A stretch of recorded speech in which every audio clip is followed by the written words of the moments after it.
Well, all right, guys, welcome back to the channel, and thanks for dropping by. Uh, Doing another Saturday live stream, probably the last one for a while.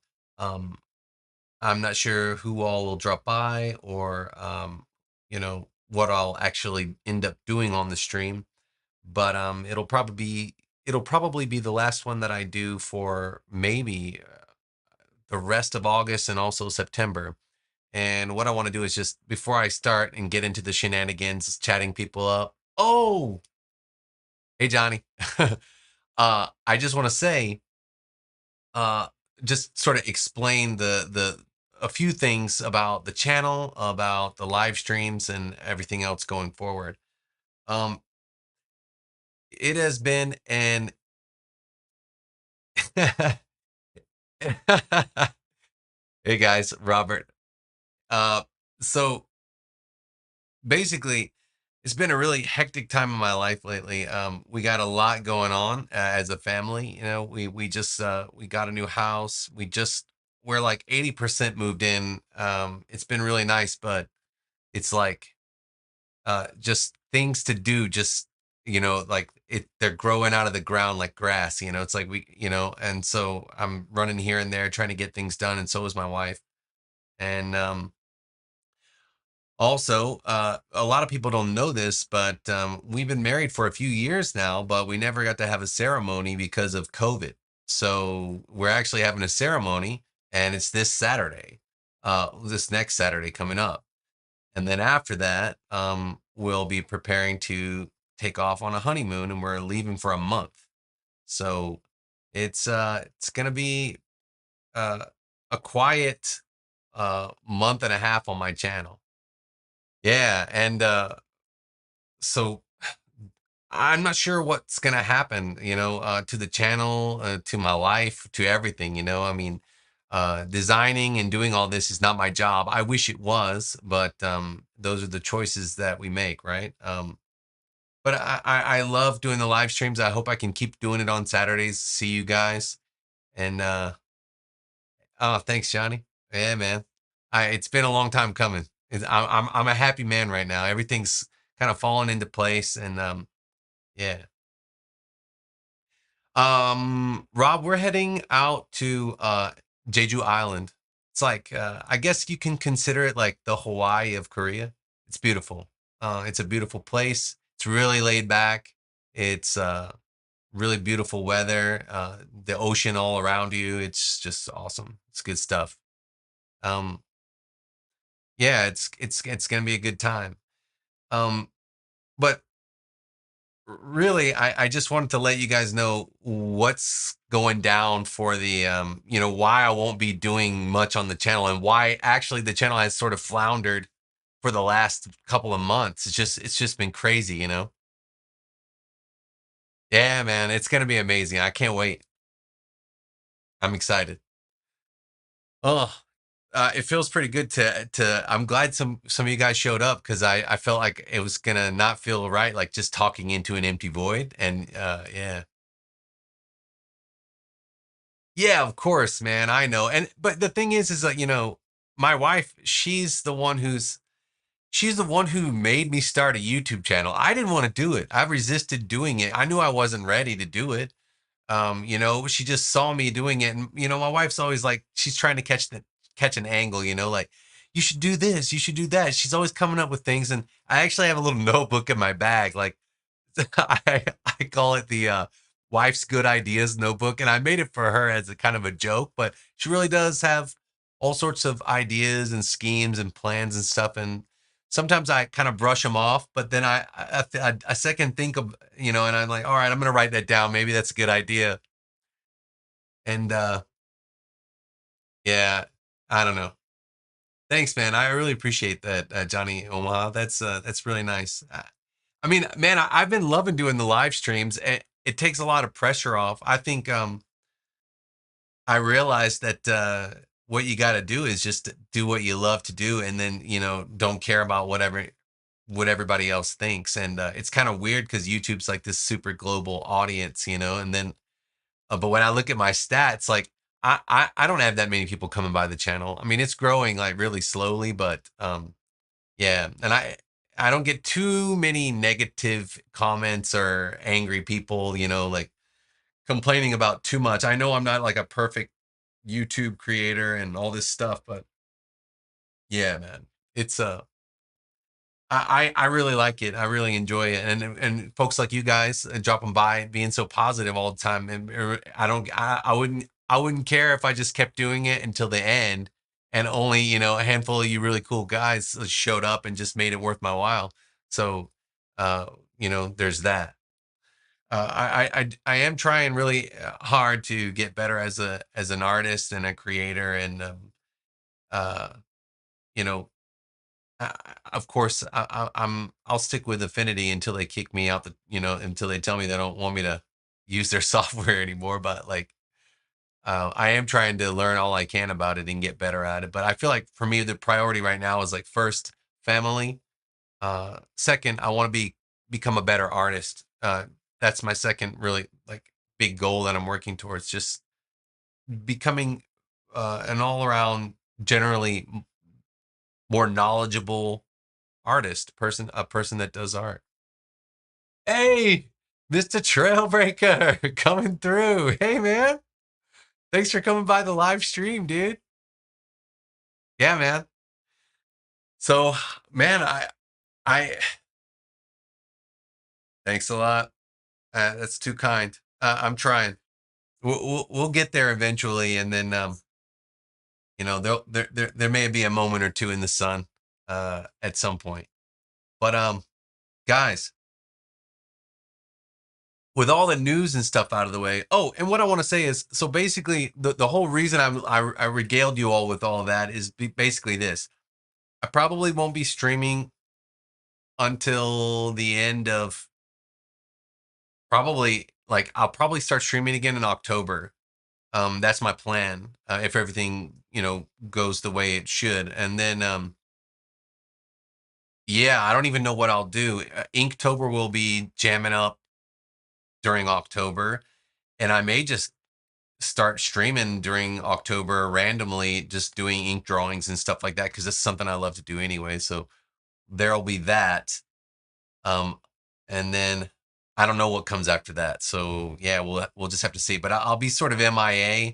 I may start, like, I may post some drawings and stuff to the community tab of YouTube while I'm on my honeymoon, and but because I'm sure there'll be a few days where we're both just like exhausted and vegging out around the hotel or wherever we happen to be at during that time. But yeah, so I'll be taking sort of a hiatus, and that's why the channel has been sort of slowed down. Anyway, guys, oh man, Billy's in the house. Robert, Johnny Omaha, we got a full house in here tonight, guys. I got some cool stuff I want to show you. I'm gonna switch over to my desktop, and then I'm just gonna jump into it because this stuff is real fun and interesting. I think you guys will enjoy it. So all right. No, no, man. Listen, it may not be my choice. My wife is like extremely, she is one of the most amazing people. I mean, she is the most amazing person I've ever met, and that's of course why, she's my wife, but she's very dutiful and diligent, person. Like she'll probably be like, "Hun, you have to post something, you have to do this." Like, she's behind me 100%, so she'll probably be the one telling me that I need to you know make sure I keep up with the my YouTube channel. And her main thing is just like, don't give up on it, don't quit it. So that'll probably be the way it is. So we'll see, man. We got a lot of fun things planned. It's like a whole month, so it's like we'll see what happens. Anyhow, yeah, I'm excited, guys. I'm excited. Thanks for sharing that excitement with me. I really, I I don't tell many people about it. I'm really private most of the time, so it's like, yeah, I don't know. It's great. All right, guys, let's check out this agenda that I made. On one of my little stickies here. I had three things that were possible live stream topics for tonight for this last stream for a while. The first thing I wanted to show you guys with this was this sweet little perspective tech that I worked up. I can't. Of course, the technique is it's timeless. But I worked up a few tools that you can use. I'm actually going to upload them after the stream because I just built these today.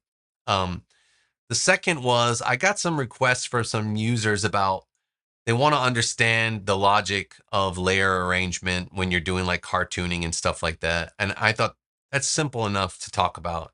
Actually, it wasn't really about cartooning. It was more about like just doing vector illustration. But I like I said in the comments to the person that dropped by, I can tell you my ideas, but I can't tell you like I think it's all based on preference from person to person. Everybody's got their own way of doing stuff. So yeah, I'll talk a little bit about that probably at some point during the stream.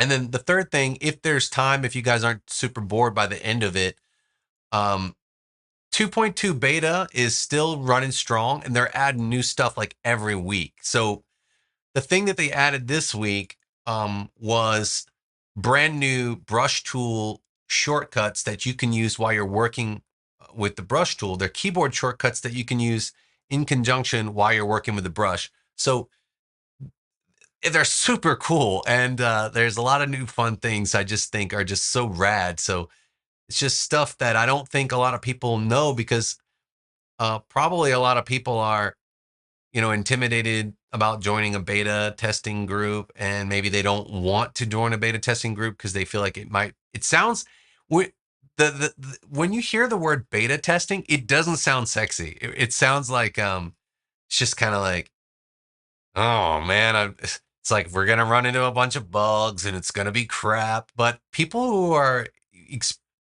now that I've done it a few times with this software, and I also participated in a few others, um, it's really fun, and I really like seeing all the new tech that's coming out. Like for example, doing like an iOS beta is also really fun if you haven't done that. That's really cool.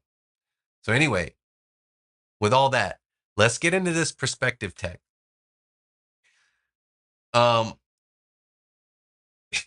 yeah, Johnny, she's a keeper, man. It's she's my heart, my angel.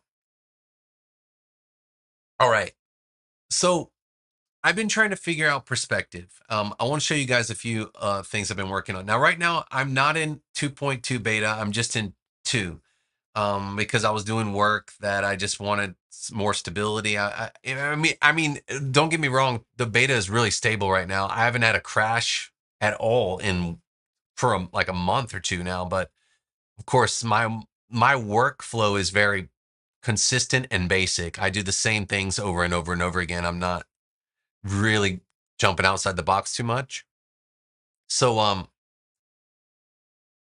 basically I've been working I'm trying to develop my comic illustration skills and just general ideation and just the workflow of it, like I'm trying to do it all really, and it's coming along really slow, but I can show you guys a few of my sketches and things that I've got this story that I'm working on. It's basically a Conan spoof story, and I'll just go back to my first ideas with it.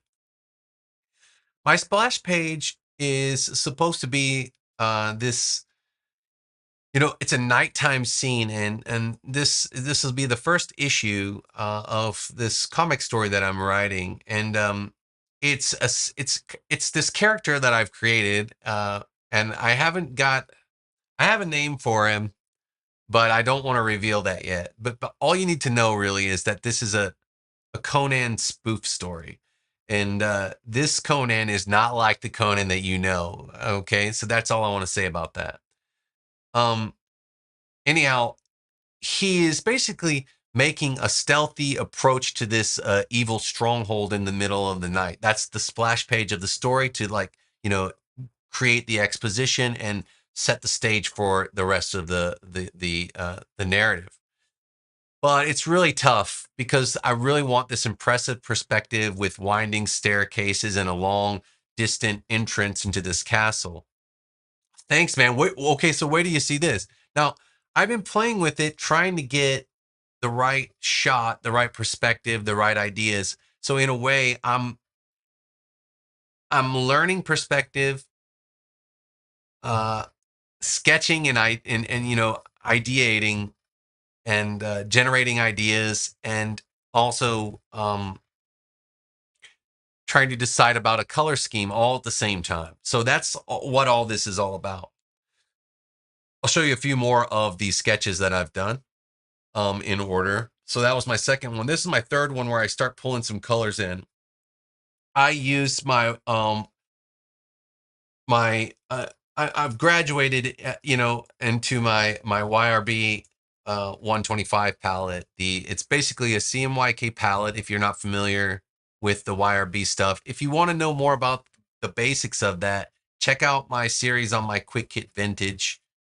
That's just it's where my heart still is right now. I don't know if I'll use the macros and stuff to create a half toning effect on this book, but I want to use classic colors on my book. So that's what I'm working on. Yes. Okay, so Johnny Omaha, here's my theory that I want to get into with this book. I want to set I want the story to have 3 acts. The first act happens outside the castle in this dark bluish purple moonlight with the green glow of the castle and the cool blue glow of the moonlight, like lighting the first act of the story. The second act is going to take place inside, and it's definitely heavily inspired by Grayskull, of course. It has to be. Um, and inside, I want that green, eerie, like uh, the kind of stuff the kind of places where I drew inspiration from are like the Black Cauldron and Castle Grayskull, of course. And if I'm really digging deep, I feel like if I remember really far back to like even Sleeping Beauty, Maleficent's castle in that animated film, the original, mind you, was all green and blue and dark and dank and disgusting. So yeah, so that's where I was going with this stuff. And as you can see here, you'll see a bunch of lines in my drawing. But I haven't been able to, I realize that I'm severely lacking when it comes to being able to draw perspective. So that's sort of what I'm working on in earnest right now. Every day I'm doing a ton of exercises in my sketch pad, and I'm also trying to figure out ways to make it easier for myself here in Affinity Designer. I'll show you one more. The last one have, well, I did 2 more. Here's another one. I just added a little bit more for the moonlight on the clouds and stuff. I think I went a little too crazy on the highlights. It's really rough, but you can see the basic idea of it if you look at it really closely. I also want to share this with you guys. I suppose I can roll this out now. I didn't want to do it now, but I think I will because this is kind of a special occasion. I feel like my buddy, the Trailbreaker from we go way back. He's rolled in. Johnny Omaha, you're in the chat. This is the perfect time for it. Now I've made this for Affinity Designer, but I'm going to be exporting the files where anybody can use it. So if you're working in Medibang or if you're working in Krita, you'll be able to use this file. Essentially what this is it's a comic book creation template specifically designed for Affinity Designer. And I've been using it for my my workflow these days. Now, here's the really cool part about this. Um, uh, I'm still up in the air on whether or not I should make this free or just sell it, but my soul is telling me to like just make it free because I don't know. I feel like I need to get out of the brush selling game. I really got crushed in that game. I don't have the time or energy to compete with the big like studios that are pumping out all these tools like this. So I feel like the best way is to just anyway. For example, keeping up with the Quick Kit Vintage became like a full-time job for me. And I couldn't do it because I've got a real job or different job. And, I couldn't put the effort in. And then, these other big studios came in and like with the similar ideas, and it crushed my sales, and it just everybody, and some people even insulted me. So I I don't want to get back into that, but I do want to help people still, and I feel like really where I need to pour my energy is I just need to screw making a quick buck and just pour my energy into getting better as an artist. So that's what I want to do. So at some point I will be rolling this out for you to be able to download along with my other tools. But basically it's well, yeah, and I mean, Johnny, that's that's a sort of where I'm getting, on Gumroad, I have a lot of free stuff, and occasionally people donate, and I do make a little bit of money there, but it's not much. I mean, it's pretty, it's a pretty small amount, but it's nice it feels good whenever somebody does that. It's like, oh, it feels much better, and I'm glad people seem really happy with the tools that I make. So it makes me feel good when people do that. So I'll probably just do it for free for donation on Gumroad. But I haven't consolidated all the tools yet that I'm working on. I'll discuss that more as I keep going. But basically, all this is heading me towards being able to print my own comic at some point. And even if that's 10 years from now, I won't stop. So that's that. But what this is it's a vector template. Everything in here, dude, Johnny, man, that's too nice. I hope so. Um, I know there are a lot of more advanced, polished looking stuff out there on the market right now, but I really appreciate that, man. That's really nice. Um, check this out though. Oh, hello T. I hope I'm saying that right. Hey, man, we got a full house in here tonight. This is awesome. All right, guys. I got to keep going with this. I got to show you guys. So basically, check this out. I got the idea for this one night by opening up Medibank Paint and looking at their comic template, and I realized it's so simple and it's so pure, it's so beautiful. But I wanted to take that idea a little bit further. Now, when you open up Medibank Paint, you get the choice to do like manga or a comic template, and then you can choose the DPI, and basically it sets you up with an 11 by 17 paper with some guides ruled out on it. So what I've done for this template is I've made those guides in vector. They're specifically measured to everything that you could need. I've got an 8 3/4 by 13 1/4 safe zone here. But I also have two other safe zones, which is basically where you draw the bulk of your art. And you can, so because basically the reason I've included these, if you take a look, is because people argue, and different studios use different size comic book papers and they have different workflows. So I've included these sizes in here for people. Maybe you can't see it changing close enough, but I've included these sizes in here for people that want to work at different dimensions, right? But I'm working off the most common that I have come across, which is this 8 3/4 by 13 1/4 safe zone. Now, I've got some different trims and bleeds in here. Basically, if you're drawing a comic, if you don't have experience with it, the stuff inside the safe zone here in the middle you're fine. You can draw. That's where the panels usually go, and everything outside of them has the potential to be cut off during the printing process. Generally, with this safe zone or the trim zone here is where they'll actually cut the paper. And then the bleed here is if you're going to draw like a full blown, art that goes outside of your panels, this is the limit where you need to actually draw until, in order to make sure you have enough image to fill the printed product. Once it's been printed and they cut it off, you won't have any white space left if you draw to that. So, the rest of it, I've got some center line markers that you can see here. They appear, and I've got traditional gutters laid out for you. but it gets better. I've got a lot of cool stuff. It's getting chilly in here. Hold on.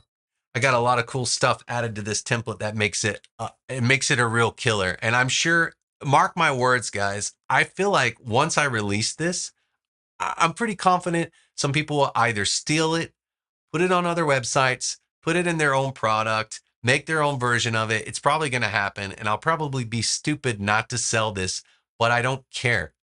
Um, I'm I'm out of that game. Um, Check this out. What I have here, I built in some rulers, and I got this idea from the Deleter manga paper that you can buy.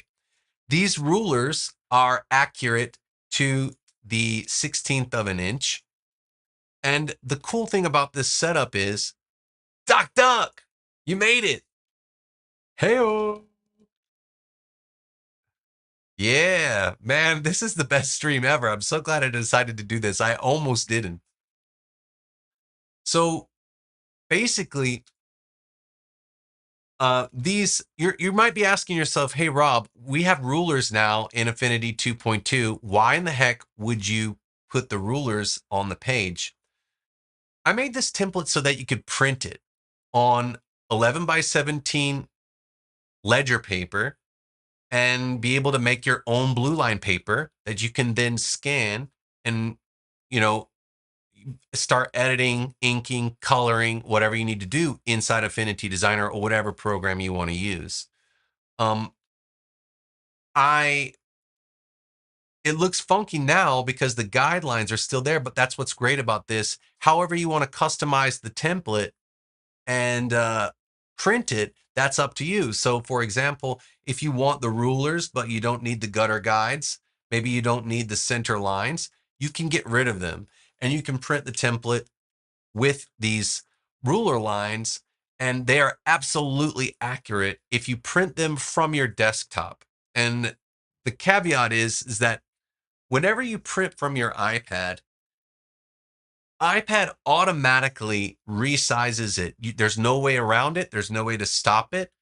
The iPad will rescale it to fit it'll actually add like a slight margin or bleed to the image, so it won't be absolutely accurate.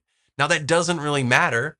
If you want to print it from your iPad and draw on it like that, it's fine. After you scan it, you just stretch it a little bit to blow it up and align it to the template that you want to use, and you can start working from there. So it's it's only accurate if you print it from your desktop and you make sure the settings are correct. I'm going to get into that in a different video, probably later when I won't have time to do it in the next few months, but I do want to try to get this up and available to people before we go on our honeymoon. So there's that. So this is here, and this is the template that I've been using essentially. And it also, I have a grid programmed. It's an inch grid, and you can see here, if you take a good look at the rulers, it's absolutely accurate to the 16th of an inch. And I have checked every single tick mark on this. I've, it's perfect. And if it isn't, uh, I don't know. I challenge you to find an imperfection in it. I worked on it really hard. Why did I work on this so hard? Because a few years back, I actually released a comic book creation kit and it sucked. It was awful. And I was just so excited about it and I just tried to do it. And I learned a lot by all the crap mistakes I made and all the negative, crappy feedback that I got from the on my Gumroad page. I was so embarrassed I had to take it down. I got my first 1-star rating ever. Thank you so much, guys. Yeah, it's good to see you too, Doc Duck. I'm so glad you guys all made it. Yeah. I wanna put the trophy in there.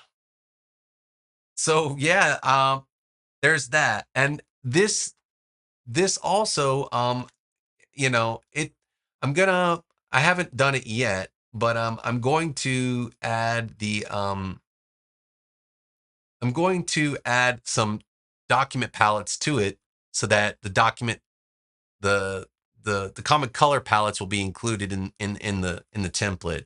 So there's that. Yeah, and so basically there's this. You can have this awesome grid. It's absolutely accurate. Check this out.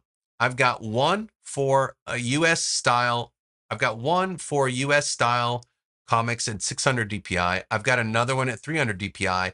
I've also done a B4 paper. Now, B4 is the size of the paper that you would print this on. It's the kind that it's most commonly used if you want to do like doujinshi and things like that. But it also has rulers. You can also turn them on or off. You can customize it before you print it. You can turn off the cut lines. You can turn off the page number boxes. You can turn off the rulers. You can customize which rulers are turned off and on. It's all there for you. You can all use it. And this grid is by millimeters and centimeters, and it is absolutely accurate to the millimeter.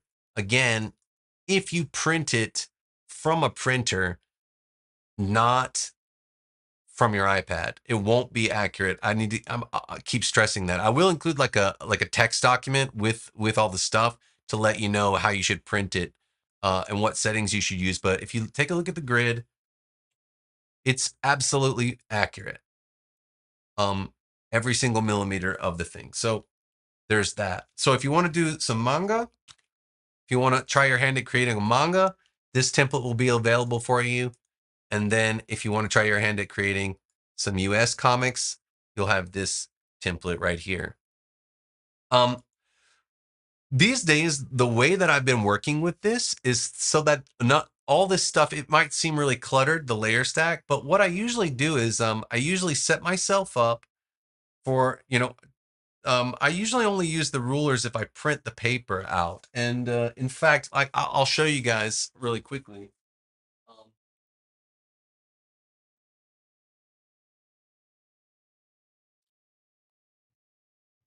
I've done some experiments with it, um, you know, practicing. Here are a few of the, not this one. Is it this one? Yeah. Well, actually, I want to show you. Sorry, guys. I want to show you this one. This, yeah. So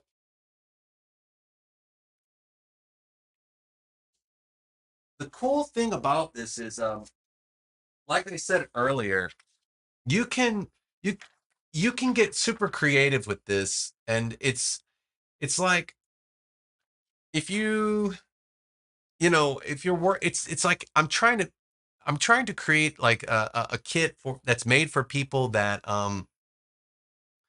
you know it's made for people that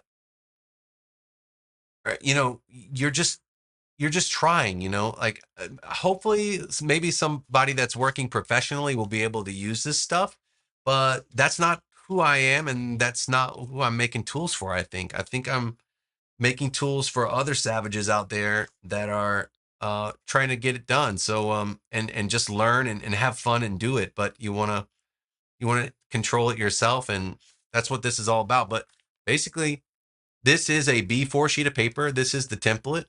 And I don't think I can do it really well on camera accurately here, but I have measured this actual template, and it is absolutely accurate to the millimeter. And it's just a standard B4 piece of printer paper. It's not archival. Your artwork's not going to remain on it forever, and it might not be the thing. But if you're trying to get like your roughs down with pencil to get them into the application, just if you have access to a printer that can handle a B4 piece of paper, print this sucker out and get to work. That's what this whole thing's about. And then, for example, this one, um, this is my US comic template, but I had to print it on a piece of A3 paper because out here in Korea, nobody draws on nobody has 11 by 17 ledger paper. That's a US thing. I don't even think they use that in the UK. I don't know what you guys use out there, but yeah. It's my pleasure. It's my pleasure, T. I really would like some feedback on it too. If you find any part of it that's weird or anything like that, I may not have it up tonight. I'm off tomorrow though, and I plan on having this stuff up uh before I before we go on our honeymoon. So there's that. So I hope you can get a lot of good use out of it. Um, so yeah, these are like my babies lately. It's been my passion project. I've been working really hard on this. So there's that. Um, but yeah, so I know if you want to print comics, and I'm not trying to put anybody out of business or anything, but it's like, especially if you're a beginner and you don't want to dump a bunch of money into it. I mean, I've been there, so I know that it's not, you don't want to dump a bunch of money into stuff not knowing if it's going to be good or if it's right, or and then it gets weird. So I'm trying to create tools that will help people get it done themselves, and maybe save a little bit of money, and also just feel that they have some power and control over it. Like, I think the cool part of this is being able to strip down and create your own paper and your own template the way that you like it, and it's all vector. So if you want to edit it and change it somehow, you absolutely can. So there's that. Okay, with that. Oh yeah, and I've also included some basic panel layouts in here, all the way up to 9 panels. These are your typical like golden age comic style, like panel layouts. Like, this is your typical Jack Kirby 6 and 4 panel layout. You got, your 8 for when you have dialogues and stuff, and then you can mix and match them because they all line up perfectly with the gutter guides that are here. If you want to see the gutters, I've got built-in gutter markers that you can turn on and off. You can also change the location of the gutters, right? I didn't actually use guides because I learned during my first failure that people hate that when you fill a template up with your guides. They want to add the guides. You don't need to add the guides. So I just put the gutters in here that you can use. If you want to add your own guides, you can go in and add guides. Also, the last the crown jewel, I guess, or the finishing touch, I added a 13.5 inch golden ratio layout guide in case you want to, make your story follow the rules of, the golden ratio. That was a real hip thing for a while. I remember reading a lot about it. I tried it myself a few times, with, to with some success, and I understand how it works, and I believe in it. It's really cool to try to get things to line up along these diagonals and points. Yes, this is the chef's kiss, and you can actually print it onto the paper and have it there light enough to where it doesn't interfere with your drawing, but you can see what's there. And then check this out. So for example, say that I were to go in here and like I was let's just say I just go in here and rasterize all this, and then this is basically my scanned. I'll just draw something in here really quick. Maybe this is my scanned pencil artwork. Um, or I've got like, oops, sorry about that. We need some black. So yeah, say I've got like, I don't know. I like Kirby's Red Skull a lot. Say I've got Red Skull in here, like saying something nefarious to Cap, and um, he's got his ray pistol out or whatever he's ready to do, and there's that. But you're like, oh dang, this is a rasterized pixel image. Um, Wait a minute. Okay, let me just put some ink on here then.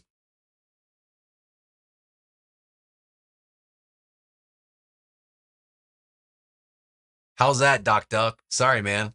I know I've ingested a lot of uh tea tonight, so the caffeine's flowing. This is just me, like, it's just doodling a quick sketch in here to let you know that this is the Red Skull, and he's doing his thing. Uh, he's about to zap Cap or whatever. So say you got your artwork in here. Oh, sorry, sorry guys, I forgot to switch it. Um, so I've got. Oh man, I didn't realize I left the stream off. I'm sorry guys, I was flying. Um, So basically, you've got this golden ratio guide in here, right? And just let's just say, for the sake of argument, that this is my scanned artwork. Sorry about that, guys. Oh man. Oh, my bad. I'm so excited. That's all. I've never had this many people on stream before. It's freaking me out. I'm so happy. So say this is my artwork and it's scanned and I've brought it into my template, or I brought it back into Affinity Designer to get going on it. But you're like, oh no, the blue line's still there, and so are the red lines and in all this. Well, it's easy enough to get that stuff out of there. Um, Basically, what you would do is you can come in with a like a vector square here, and I'll just do it on the blue line to show you.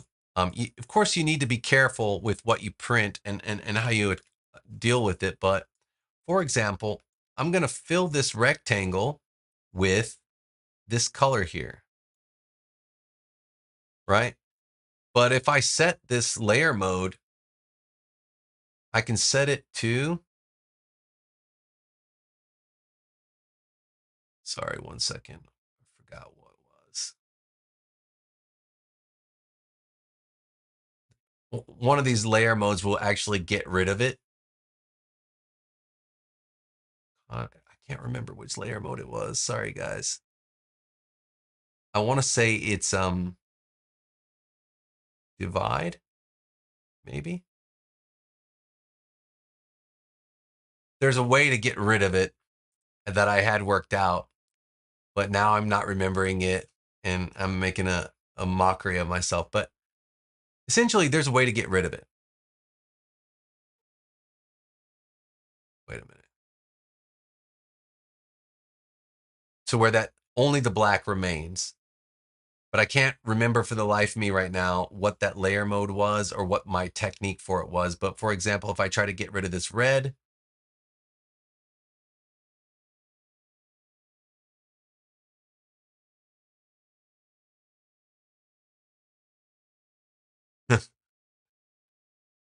you can see here, like for example here, I can get rid of it, but I'm still sort of trying to figure it all out. I had it the other night, and then I didn't write down in my notes what the layer mode was. I need to go back and watch the video from Kate at Affinity. She did a really good video on layer modes. But essentially, that's my idea for this, is that once you bring it back into the application, you can um, use layer modes and the color that you're trying to get rid of to basically block it out. I want to say it's contrast negate, but I'm not sure. Anyhow, I will figure that one out later. I think we need to keep moving because there's too much to go on.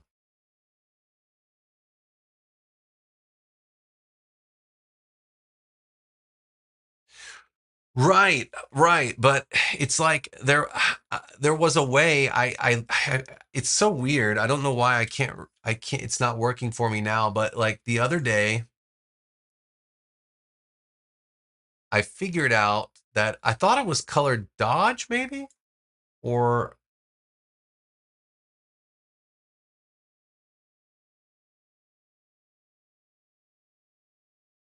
there's linear light, but that doesn't seem to. I can't remember the layer mode. There was a layer mode that basically got rid of it. There it is. And then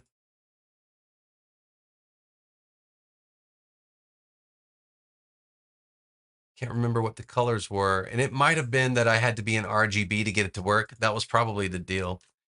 I don't know about that part so clearly yet, guys. No, it's not erase. If I do erase, it'll erase the whole thing. It won't. I'm trying to target the red and blue colors. I will remember it, and I will tell you guys it does work. I've done it. I just can't remember how to do it right now. But essentially, this is it. Like, and if you print this, I mean, oh, you know what? You could do this pretty simple. I guess you could just do like a black and white thing, right? Couldn't you just do gray? What if I use a gray tone on this and then let's try it now?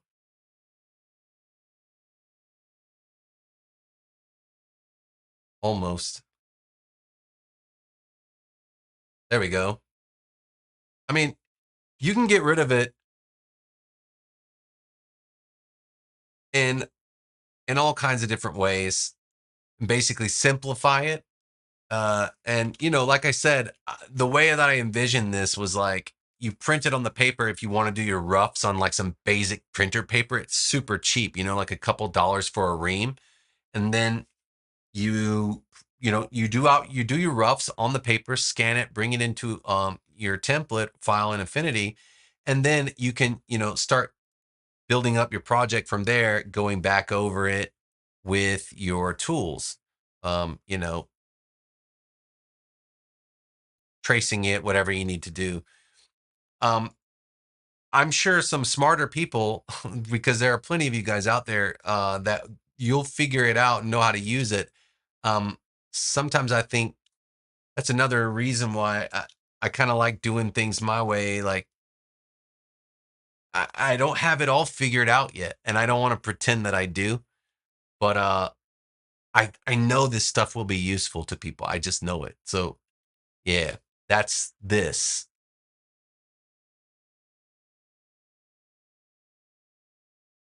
Yeah. Oh man, maybe that's exactly what I. Okay, let's do this, man. I think you nailed it. I think you got it, Doc Duck. I think you got it. Let's try. All right. We want what we want to do is, yeah, maybe we just take it straight to the channel. We just take it straight to the channel. You're a genius, Doc Duck. Check it out. We just take this thing straight to the channels.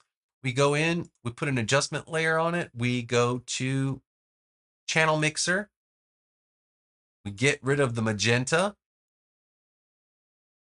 Oh, let's just go to the alpha layer. We get rid of the magenta. Oops, can't do that. How about this? We'll just go to the magenta layer, get rid of the magenta. We'll go and we'll get rid of the yellows. Doc Duck for the win! Yes. Yes. Doc Duck, you did it. Thank you. Yeah, man. So there you go. Oh, you want to get rid of your cyan too? No problem. Just come into your cyan layer, get rid of your cyan. Boom. Done and dusted. Boom. So there you go, guys. And of course, if you want to get rid of this gray, I would say probably the best way to go about doing that would be like, because it is black, maybe put a threshold adjustment on it and just set it really lightly. There you go. Check that out. Yeah, I don't think. Yeah, I mean, it's not perfect, but it's getting there. Yes, yes, man. Uh, it's beautiful. I love it. All right, now let's with the comic stuff, with that out of the way. uh Again, I will be publishing this stuff before I go on my honeymoon. So look for it, but it may or may not be tomorrow. I may just put it up tomorrow, and just so you guys can get at it right away. And yeah, so there's that. Um, so these are my sketches that I did that I've been working on. And this is kind of what I've been working on in my free time, which is not much these days. But yeah, it's here's another one I just did. Um, and it may not look like it from the drawing, but actually the perspective in this, I really like it. Like, I've got this nice foreground area here, and I've got my castle off in the distance, and it all works. It's just really messy because it's a rough. But it's there.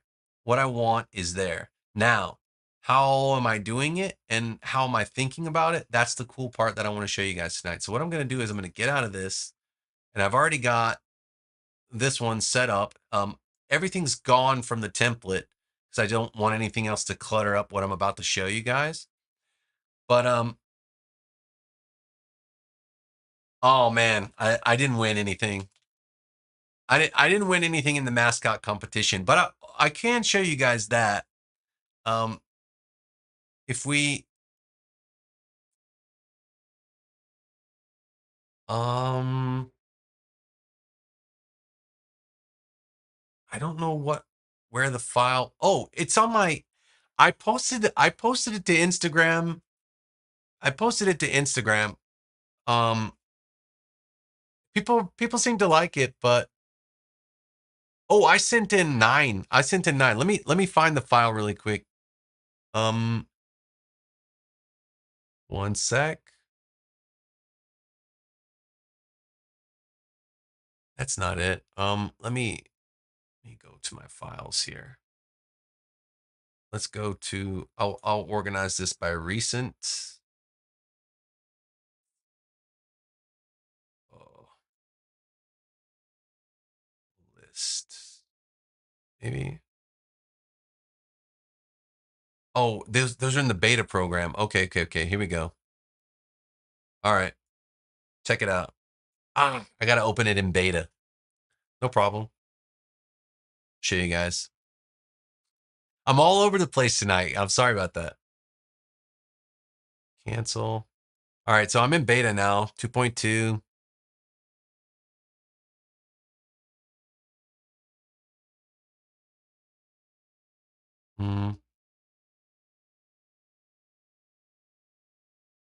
Yeah, these were my finals, Doc Duck.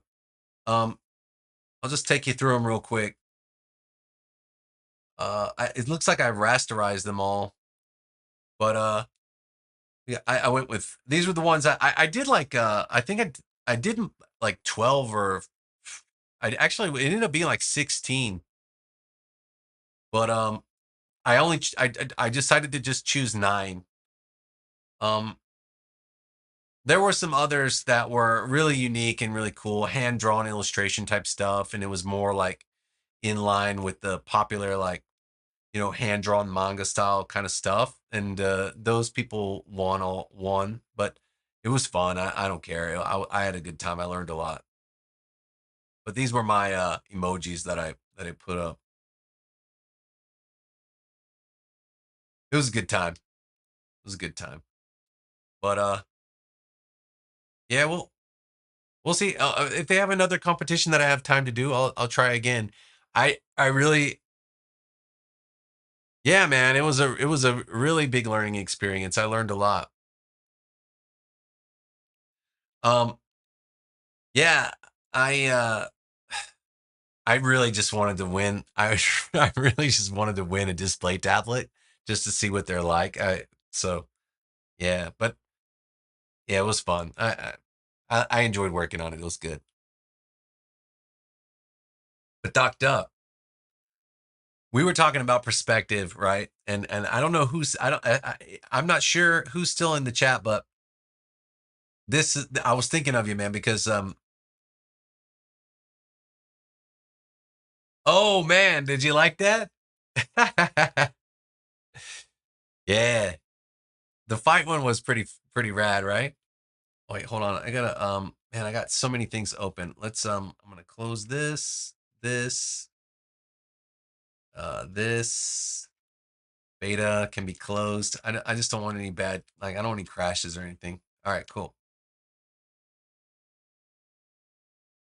Yeah, man, that was my favorite. I I really, man, that Johnny Omaha, man, the inspiration was flowing strong on that one, man. I was so glad that you hooked me up with that good idea.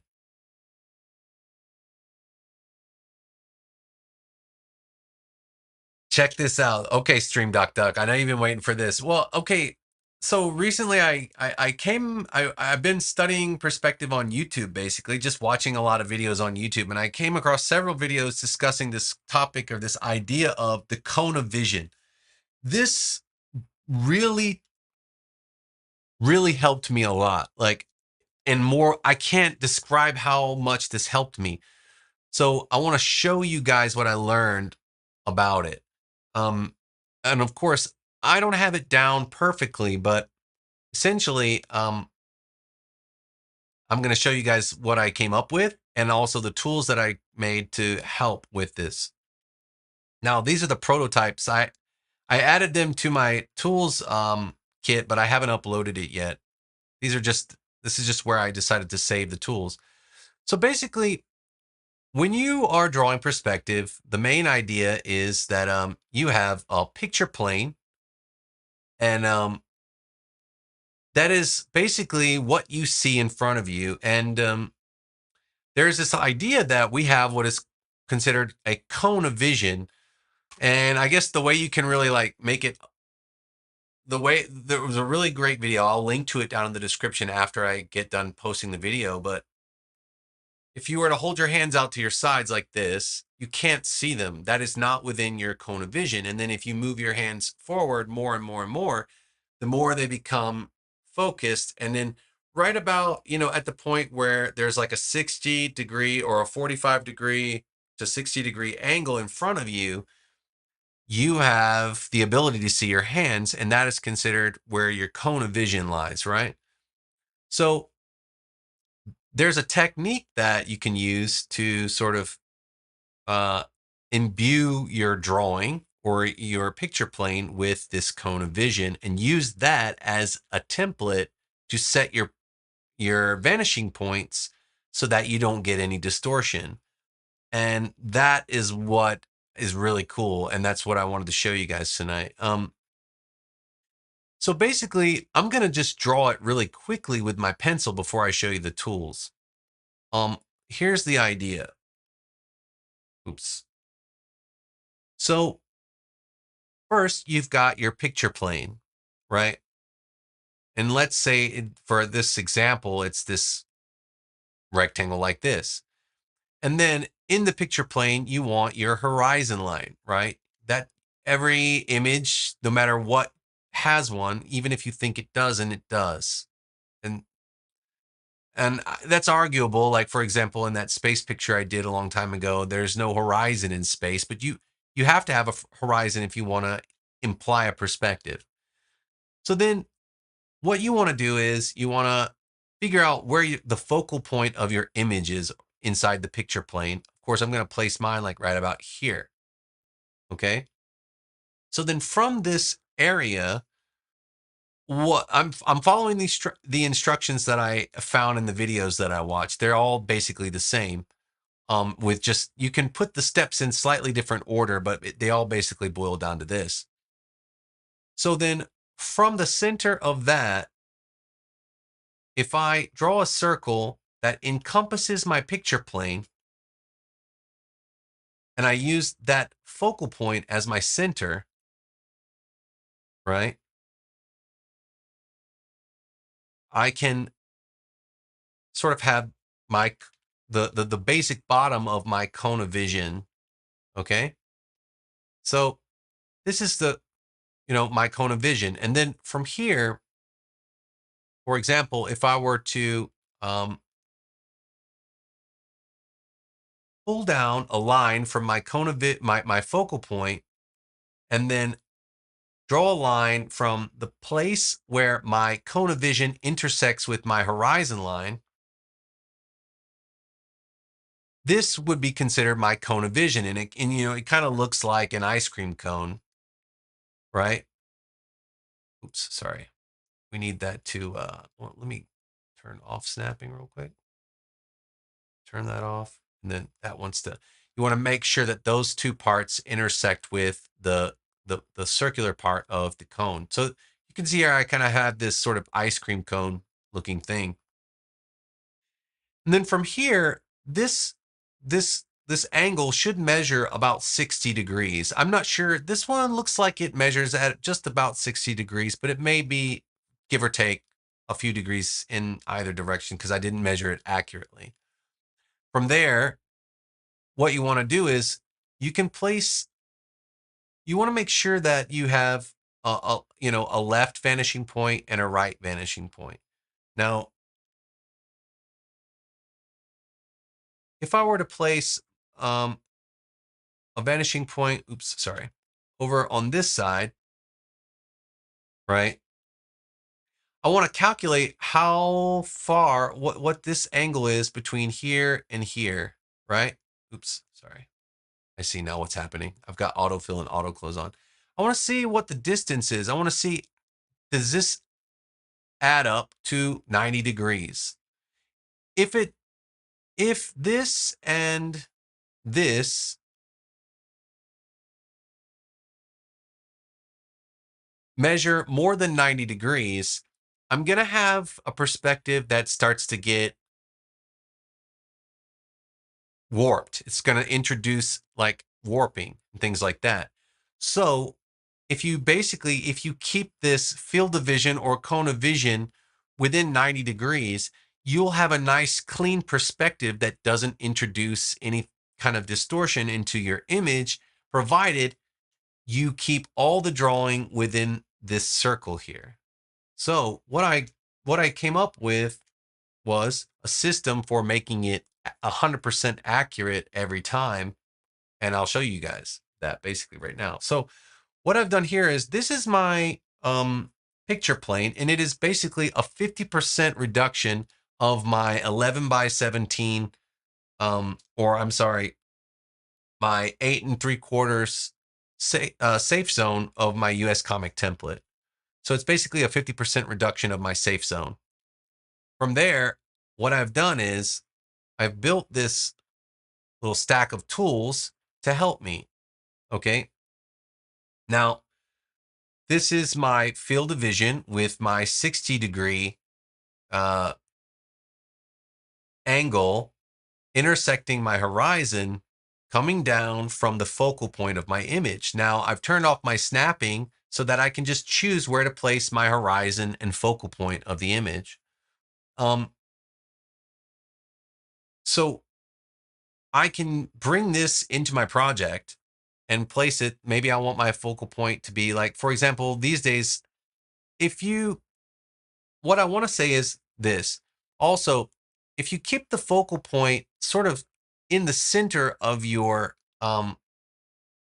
near to the center of your picture plane, it will provide you with a much cleaner perspective. The further away you get, the further down here you come, or the further up here you come, you start to introduce some extremity where you start to introduce some severe distortion, um, depending on what your um, vanishing points are. So, for example, here is my focal point. The purple line is my horizon line. The green lines are my field of vision, and then uh, or the sort of the cone or my field of vision where it intersects with my horizon line. So from there, I have another add-on for this that you can use, a tool. It's this little guy right here. And so what this does is it's basically a 90-degree field that you can rotate in order to help you place your vanishing points within the 90-degree scope that will basically reduce distortion in your drawing. Now, I want to say here, you can reduce the size of this, and it's probably a good idea to do that. But what I want to say is, For example, if I were to reduce this in size, say by 50%, oops, let's, sorry.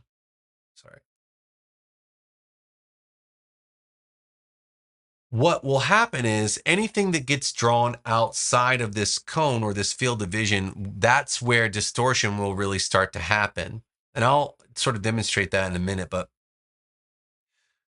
so if you don't want any distortions to happen within your picture plane, it's better to have the picture plane rest very cleanly inside that field of vision, so that you can have room to draw outside of that picture plane and make a nice, clean, even perspective drawing.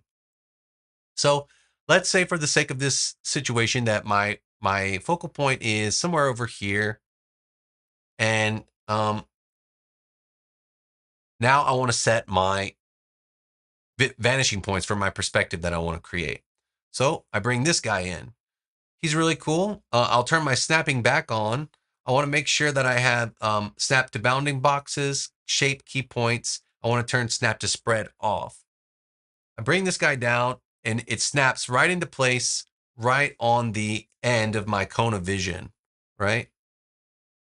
So then I can take this, and what I want to do is I have these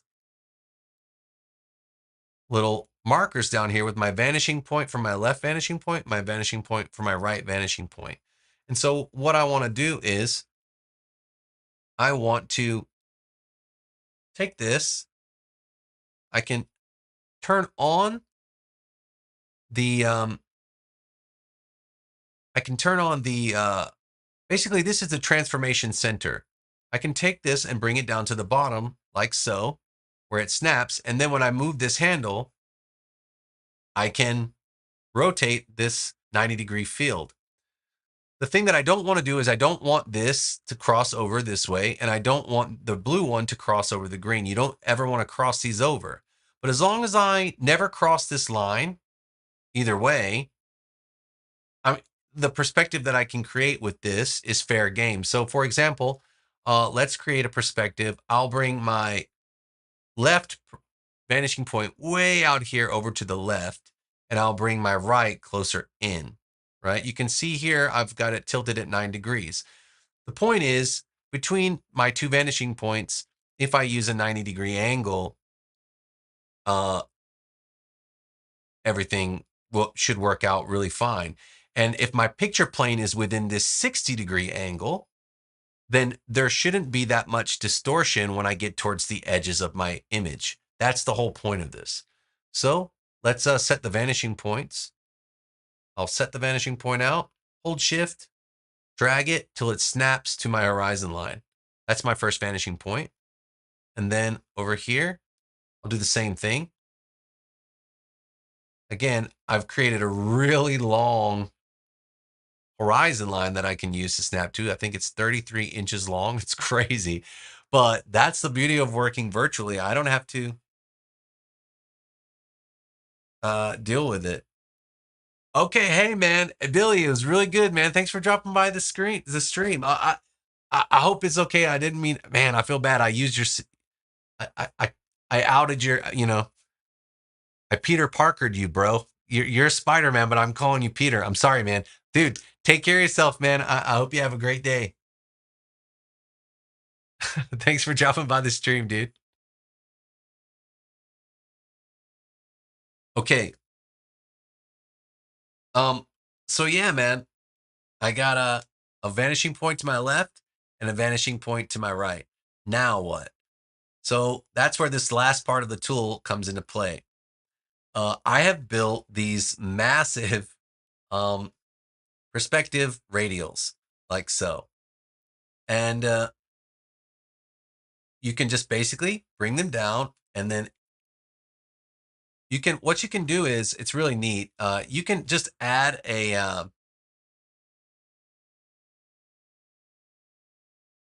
radial, uh, you can add a radial transparency gradient. Thanks. Thanks, Trailbreaker. I will, man.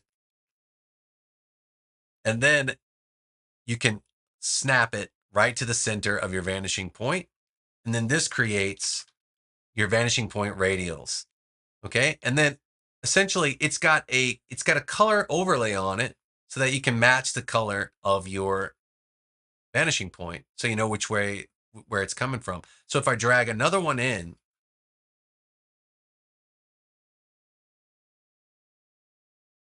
what I'll do is I already know which color I use. Actually, I probably need to add that transparency gradient to the asset. That's probably a good idea. I'll do that tonight, but I'll just copy this one because I don't want to re-add the transparency gradient. Duplicate it, bring it over, and snap it to my second vanishing point. And then what I'll do is I'll change the color to match. Let me make sure I could find it right there. My second vanishing point. And then I think I used this blue color for that. So what I want to do is I want to take this one, change the color overlay to that blue. And there we go. So then I have these radials that I can use. And because they're both radiating from the accurate vanishing points, I'm not too concerned with distorting the actual radials themselves.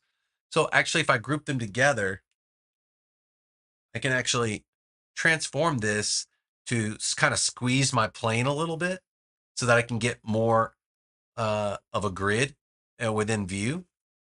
And then if I go back and look at this, it works out really nicely. I've got this nice grid that I can look at.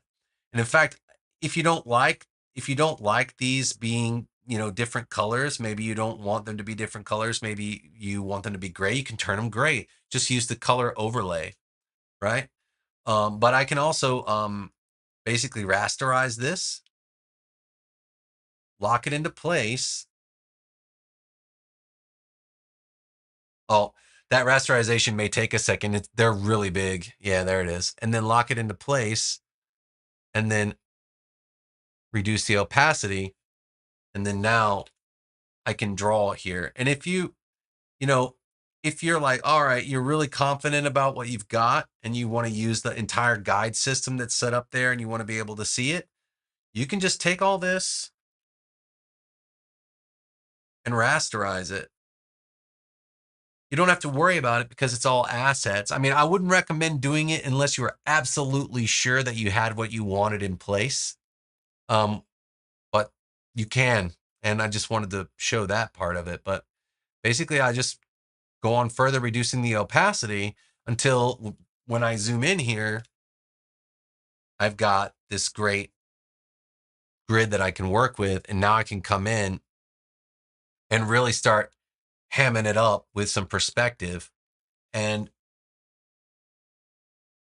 as long as I keep my vanishing points within reach, I can go back to them with my drawing. So like, for example, if I come in, make a mark, come in, make a mark. Oops, sorry about that. Doing verticals is super easy, just holding shift to draw. Ooh, I've got shift on my tablet. I forgot about that. And then I can start, oops, getting things where they need to be.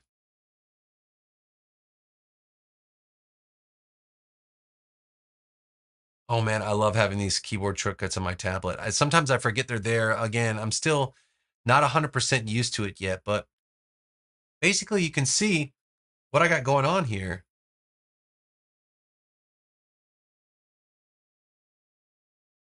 And yeah, man, the tool is the tool works. It works.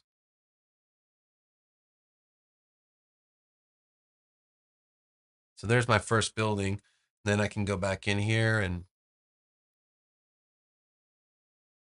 oops.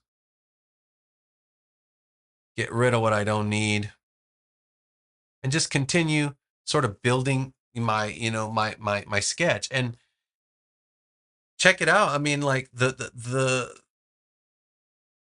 it's not perfect. And I could, man, I could do this with vector tools. If you want to do it with vector tools, you could. I think it's really tough. Affinity doesn't have a snappable perspective grid.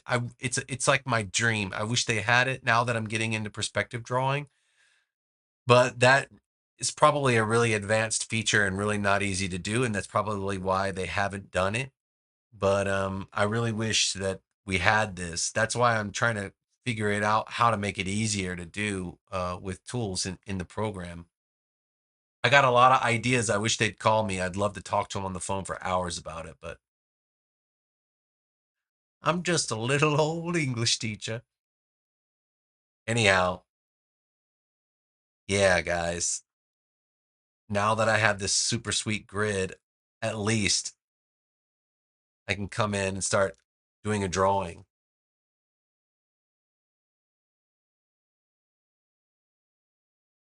Well, I have these ideas, right? Like, I don't see why we can't, like, imagine this, guys. Imagine this.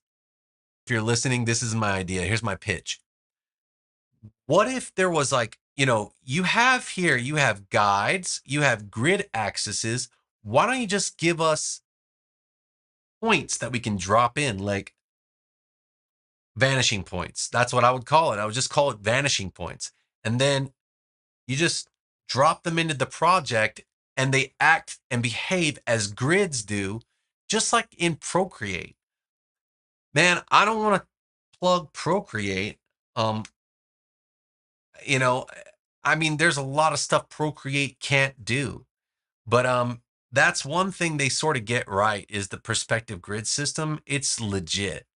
I wish we could do something like that in here, where we could just, you know, uh, just drop in a vanishing point, just like come up here to, show vanishing points. And then, you can maybe adjust it in the toolbar, add one, add two, add three, and then it gives you a horizon to work with. And I don't know, that would just be so awesome. No, Omaha, Johnny Omaha, they would only pay me if I knew how to code. That's the only person that's probably, if you know C++ and if you can engineer software, you're valuable. Ideas these days, ideas are a dime a dozen, especially since we're living in the information age. Seems like everybody has great ideas, but only a few people are capable of making them come to life. And then those people, they have to take a paycheck from the people that want them to bring their ideas to life, who just happen to have more money and power and sway. So the only ideas that ever make it to the light of day are the ones that somebody with a lot of money have. So, yeah, I could get depressed about it if I really start to dive deep into that thinking, but yeah, well, I don't know. What do you guys think? Like, I mean, this, look at, I want to show you this too. Look at the way the perspective manifests, just like I said, because you can't see it clearly now because I've reduced the opacity. But if I bring the opacity back up on it, if you look at my drawing, in fact, I'm going to use vector tools to do this so you can really see it. Let's do some buildings or something, and I'll show you guys just how cool it can be. Let's see. As long as I follow my grid here that I've created, let's just say that the building goes out of the picture plane. Oops. It gets tricky trying to press control, but basically control will allow you to draw straight lines without the shift situation.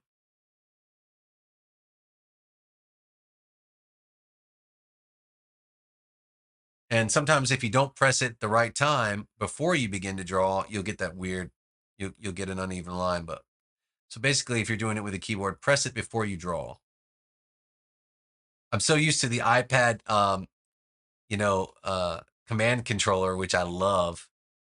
But look at the distortion near the bottom of the image of the picture plane. There is no distortion. It's very, very clean. The closer I get to the edge of the circle, however, you start to see the distortion creeps in. It's starting to get really distorted, especially down here near the bottom. So once I go outside of that circle, the perspective gets really distorted. But inside the circle, the perspective is clean. And that's exactly how our eyes work, which make it really awesome. And so, yeah, guys, this is basically the tool that I built for perspective. For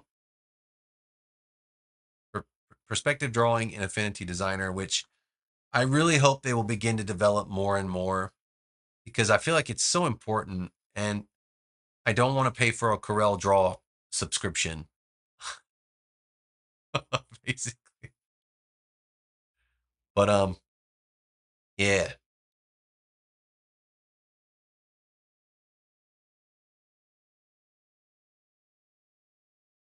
that's right. And so that's what I've been doing lately. Um, so like for example, I know this layer stack is looking super messy, but so what I've been doing lately is I've been going in and just I've been adding like a simple wireframe with only straight lines with my vector tools. So for example, let's say I want to draw that scene that I drew earlier. Like what I want here is like sort of a mountaintop plane that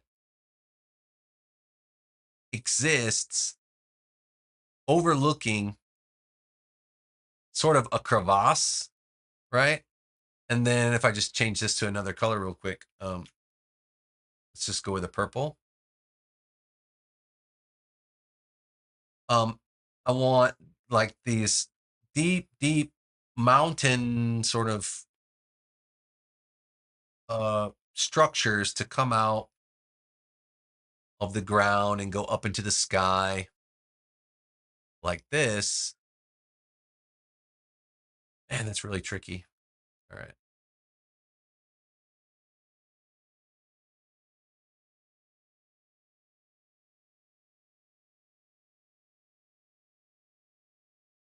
Yeah, something like this. Draw in all my guidelines just to make sure I know the 3D form, what it looks like. Get those as correct as I can, going back towards my vanishing points using my guides. And then once that's all in place, and group that up, further make it into a transparency, and then I can get in here with my drawing tools and really go ham, having some fun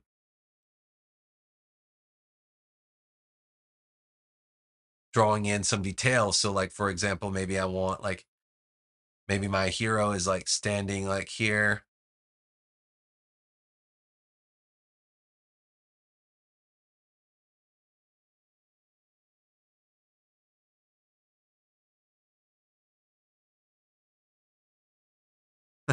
He's got some real webbed feet here. Here we go. But maybe he has just ascended. The idea that I'm having for my comic is that he has ascended this kind of staircase coming up out of the darkness, you know.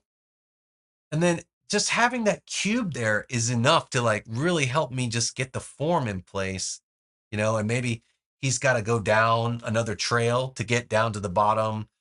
And then out here in the distance, you can see the evil tower sort of out in the distance with the entrance is like, got the skull thing, and maybe there's another mountain out here.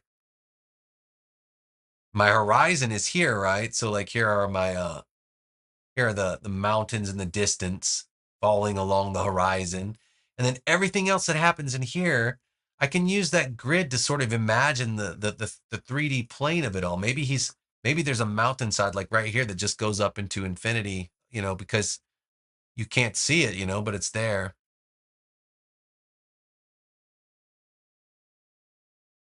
But it really helps me to visualize the space more, it's like, and I can draw outside of my picture plane.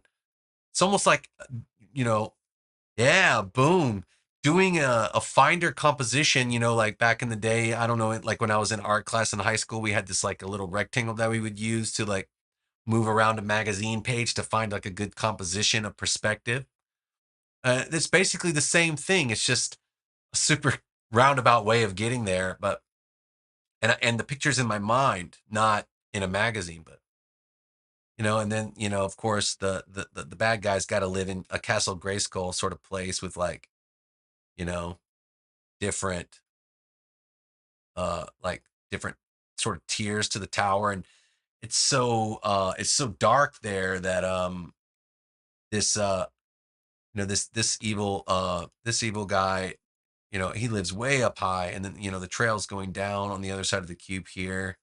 All this stuff is in darkness because it's down below, so it really helps to create like some depth in the image.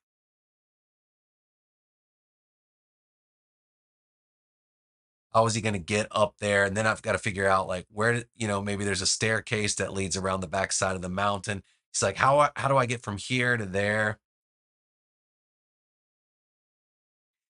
But yeah, I don't know. I mean, this looks like a mess. I mean, I'm not drawing it particularly well right now, but really I'm just more concerned with the depth and the image, like just the composition of it, being able to get the perspective.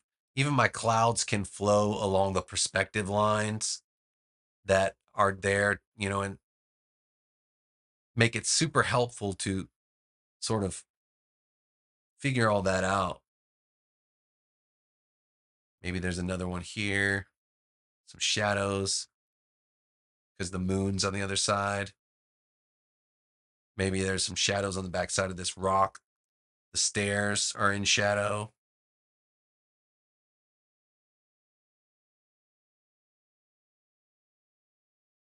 Yeah, something like that. And then what you can do is, you know, once you get everything inside your picture plane, you can turn all this off if I want, or I can just blow it up. What if I just do that? What if I show you guys that? What if I just take all this, group it? Maybe I'll just rasterize and trim. I mean, I'm being incredibly sloppy, guys, but and then transform it.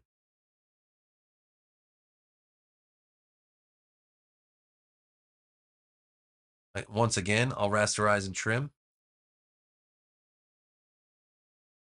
and there you go. Now I can get in here and use this to really help me with my drawing. So yeah, the perspective tools. Yeah, those are that's exactly what I'm thinking, Doctor. Yes. Um, precisely, precisely. Um, makes me feel cool. I feel cool. I've experimented with it so many different ways. I want to do another one. I want to do another quick. I'm just gonna do a quick cube, but I'm gonna do it like this. All right. So again, here's how it works. Here's how the system that I made is supposed to work. I'll just do one more. Basically, you bring in your picture plane and you snap it to the center of your canvas, or your spread. So this is your picture plane. All right. The next thing you want to do is you want to turn your snapping off because you want to bring in your cone of vision. You want to adjust it to the size that you need it to be. It's constrained. The proportions are constrained, so you can just constrain the proportions, and then maybe I want to shrink this down just a little bit. So I'll just make it, let's make it 27. Cool. So my picture plane is still within the cone of vision, but again, the closer I get to this yellow ring, the more distortion in perspective will be introduced. But maybe that's okay, because if I put, for example, if I put my vanishing point or my focal point of the image, which is this guy right here in the middle, if I put that right about here, the only distortion that will probably be start to be introduced will be over here down on the bottom and then up here near the top. But again, I could always just leave this thing its original size. So that's always an option too. Maybe I'll bring it down to like 30, like this. That's about right. That's cool. Now, what's next? First things first, if I use the backslash key, I can, I'm sorry, it's kind of a forward slash key or the line key. I can do clip to canvas. So again, that's line key. It's one of the only keys that doesn't show up on my keyboard preference thing. I don't know why, but it's basically the key that draws a straight line. If you press that, you can do clip to canvas, and you can see things that are outside the canvas. So that's the second step. Once I have that in place, I'll turn my snapping back on, except this time I will undo snap to spread, because really all I really want are snap to bounding boxes, snap to shape key points. Once that's there, I can take my 90-degree field, throw that in place. I actually like to turn it to multiply so I can see my 60-degree field, where that's my safe zone, kind of. The green is for safe. That's everything inside that is going to be distortion free.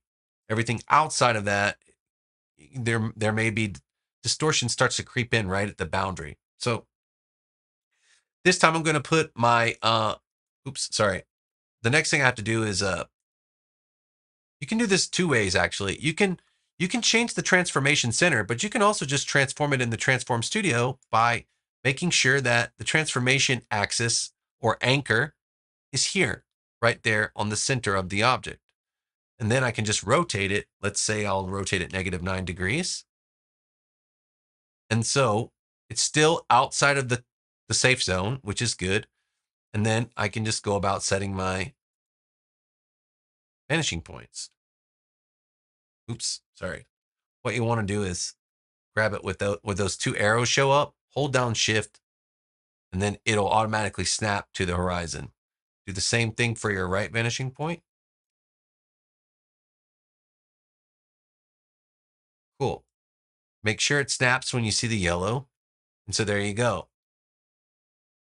The next thing I want to do, grab this guy, drag him in, snap him to my first vanishing point, and then I will add the transparency gradient to this thing. Let's do that really quickly. And then I will add a radial transparency, and then I will reverse it so that I can see the center of the object really clearly. Get in there, make sure it's snapped to my vanishing point, and it is. So, and in fact, what I'm going to do is I'm actually going to add this to my library and delete that original one. So that way we have this nice one. We don't have to do that again. And then I'll drag that one in here. And it should. There it is. The red and the green means the snapping is clean. And then change the color in the effects overlay to the blue that I used.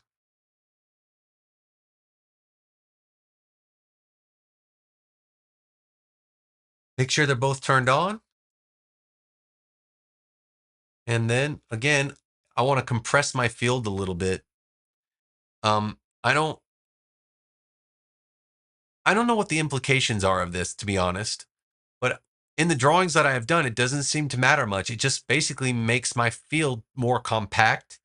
It's my grid. It makes my perspective grid more compact, so I get more lines that I can use uh, as visual aids. That's all it does.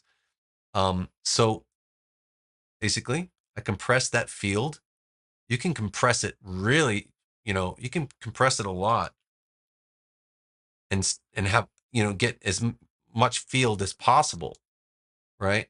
And then once I do that, I usually I'm going to group these together. I'm going to rasterize and trim this time. Takes a second. I'm real confident about it. That's why I don't mind rasterizing and trimming. And then what I think I want to do is I think I want to turn these gray. So I want to turn this one gray, and I'm going to change the opacity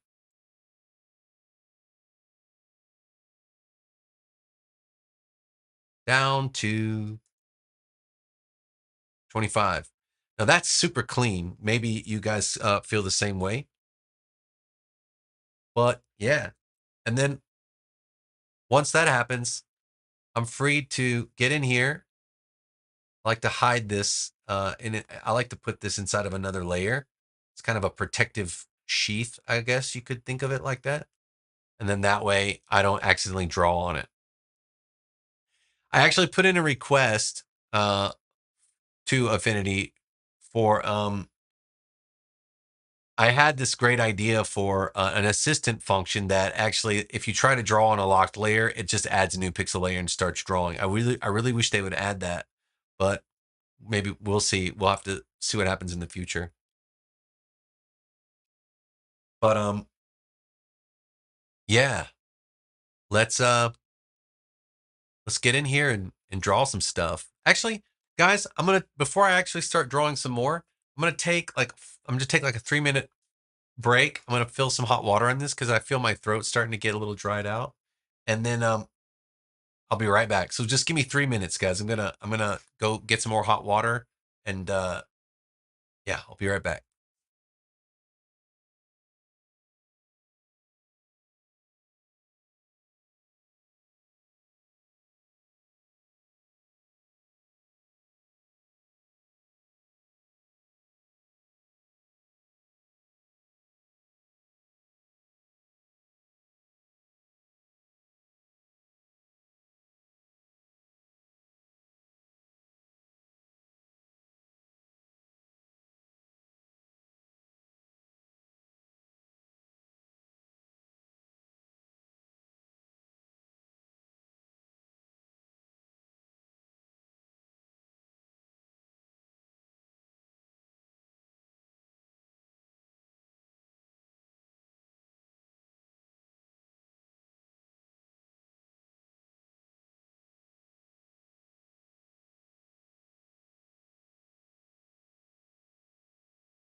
All right, guys, we're back.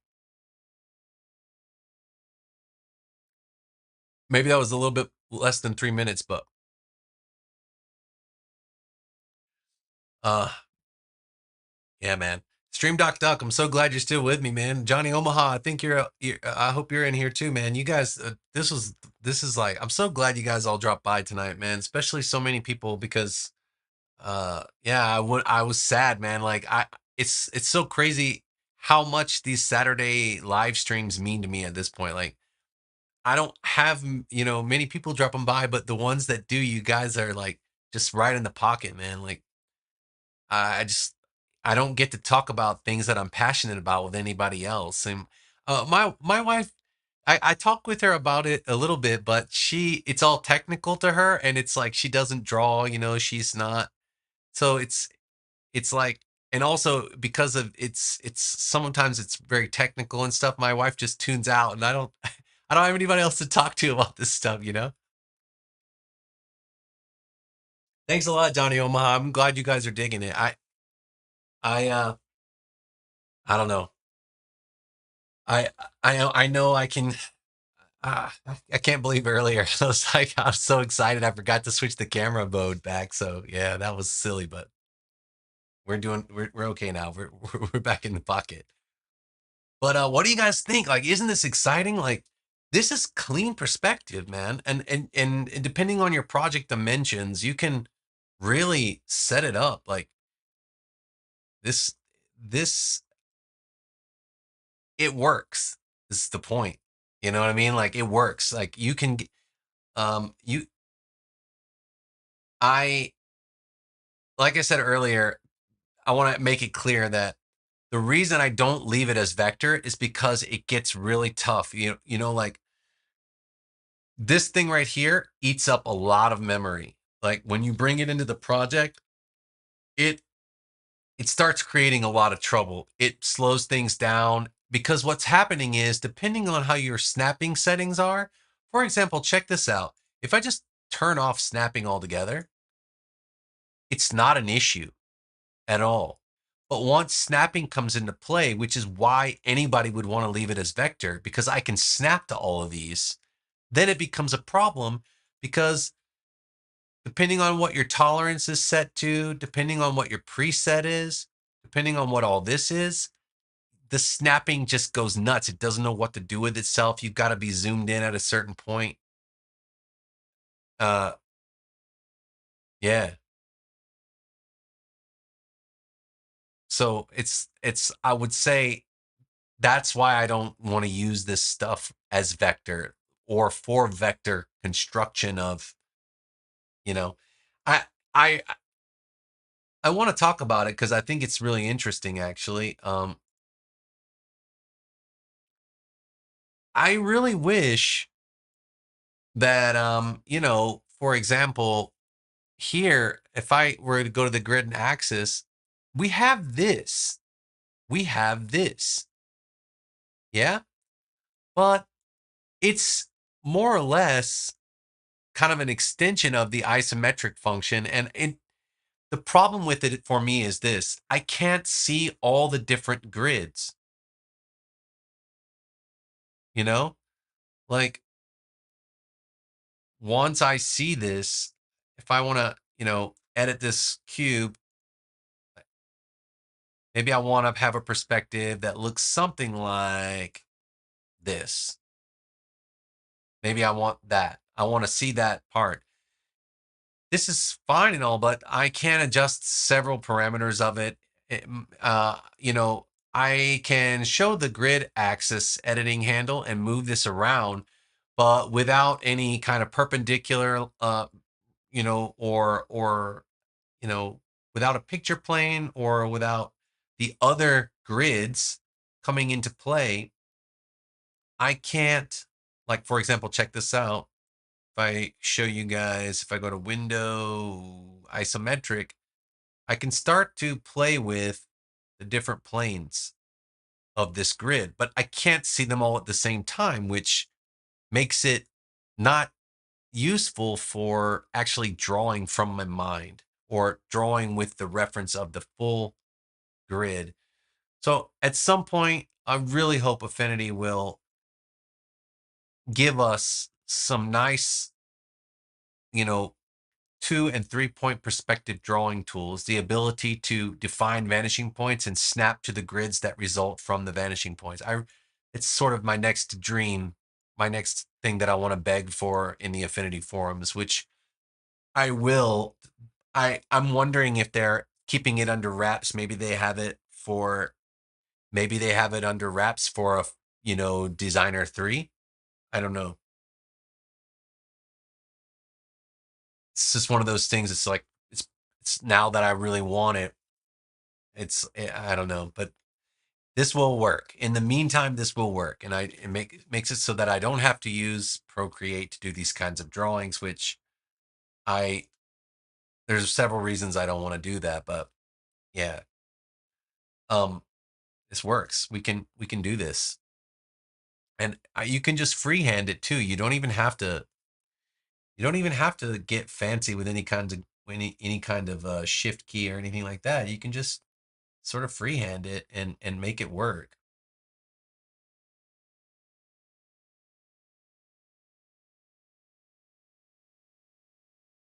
Maybe I got to draw, a building like this is a Spider-Man cover or something.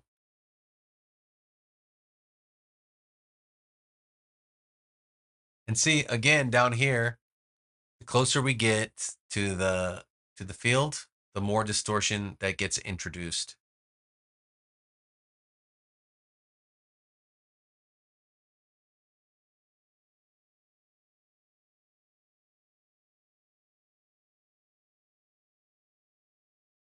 Maybe this is some like a Blade Runner type stronghold. Maybe it's like a pyramid style thing where it's like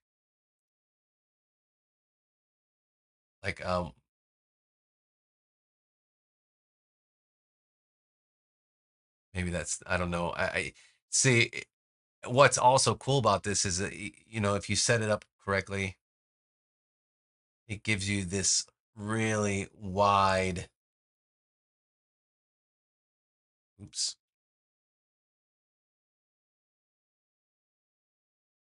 Ah,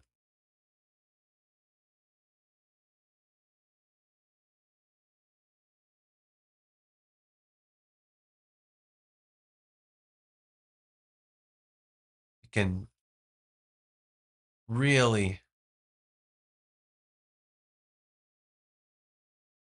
man. I That's another thing I really wish they would work on. I really wish there were more options for like drawing, straight lines and things like that.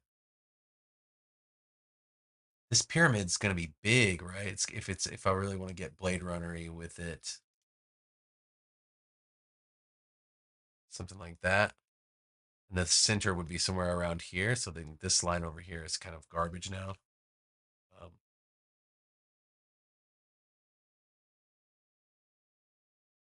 Another thing, I really like this tiny circle. I wish I could also choose between the crosshairs and a tiny circle. You can choose what kind of cursor you use in Krita. I really like that.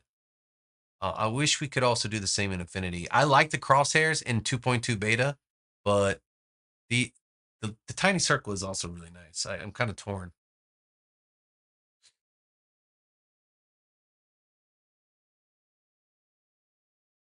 Yeah. Oops. Something like that.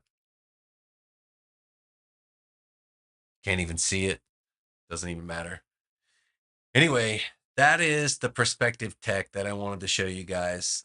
It's fun and it works, and it's yeah, it's just good to know this technique, right?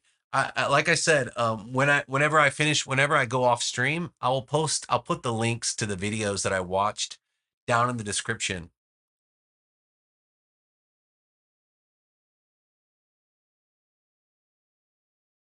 Yeah, man, you got it ducked up. Yeah. I've been having so much fun with this stuff. I want to see if I can't show you guys. There was one drawing that I did today that was so good, man. Was it this one? No, that was a different one. I went way out there with my perspective grid. Look at this grid, guys. This was another grid experiment that I did that actually worked out really well. I thought that if I used a cone for the perspective grid lines, that it would save on memory because I wouldn't use the whole circle. Then I realized that it wouldn't. It wouldn't. I don't know. It wouldn't have been as versatile. Actually, now that I'm thinking about it, I kind of want to save them anyway, just in case. Actually, I'm gonna I'm gonna put these in the assets category so they can be used later. Maybe some of you guys will want to use them.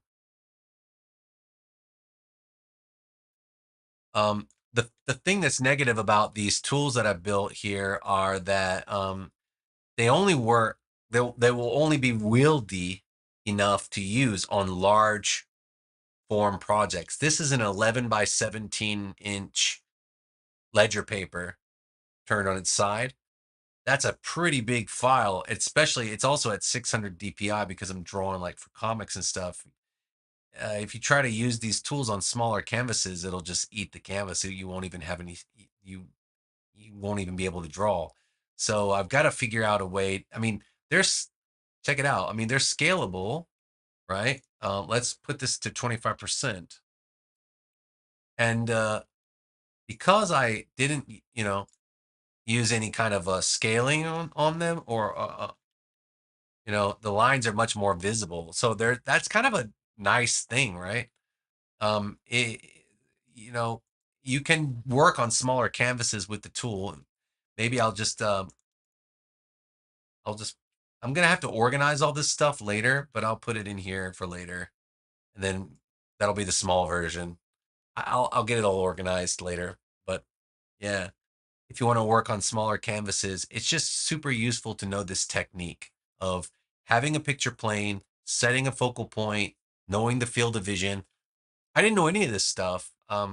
So yeah, I mean, it's crazy because I knew that, if you want to have 2 point perspective, or you set your vanishing points along your horizon. If they're too close, you get a sharp skew. If they're too far, you get a wide skew. So they need to be so far apart.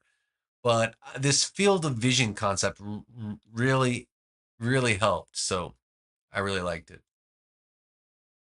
Guys, I've been on for a while. I don't think I'm going to get to the layer arrangement ideas tonight. I think I'm going to do like a video on that at some point. Um, you guys interested to see this? These are the new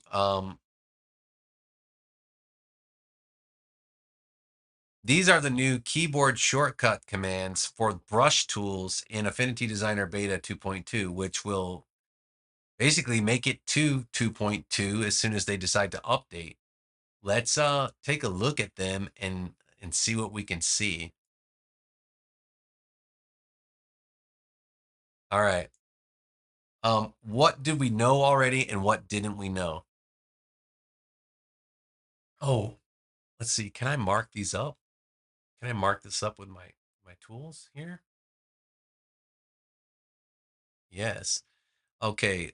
Oh, oh yeah. Dude, look at all that what they added. It's crazy. It's just incredible. Okay, I'm gonna read through them all. We'll experience this list together. Increase or decrease the brush size. That's a standard that's been in place for a long time.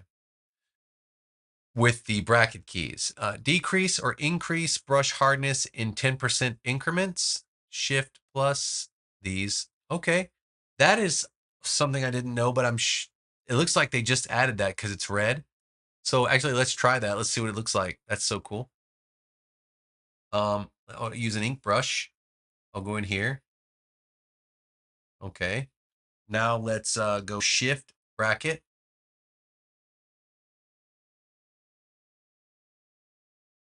shift plus bracket, decrease or increase. Oh, it's weird. It's it's changing the hardness. I think there's a kind of, okay, cool. Brush hardness. All right, cool. That doesn't really affect these brushes because they're pixel brushes, but that's cool. Okay. Switch to eyedropper tool, alt drag. That's been in place for a while. So it's like if you have a color out, you want to switch to another color, just alt drag, find the color you want.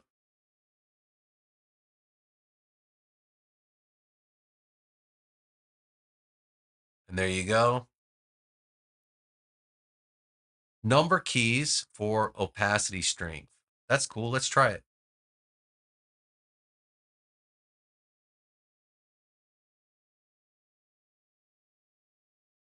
That's just awesome.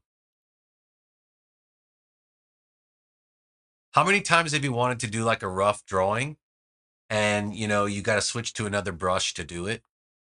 Um, these days, I'm so comfortable just drawing with my ink brush. I'm getting into this sort of like, I don't want to compare myself to the great Kim Jong-gi, but I can see why he likes to draw with an ink brush. There's something so definitive about it. And whereas when I see pencil marks on a page, I I don't I don't it seems impermanent somehow, and maybe I don't know what I'm drawing here. And I keep wanting to draw skulls today. I don't know what that's all about. Let me just try to draw like a person so I can get out of the skull thing. But how many times have you wanted to like just switch over somehow to like make some marks that are like you know, maybe you have an idea but you're not sure what you want to do yet, and it's just like, okay, now I'll just switch over to like this and draw some sort of guidelines for myself.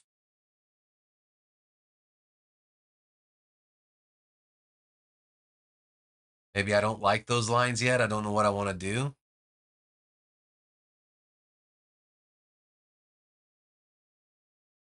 This is some old angry codger. I don't know who he is.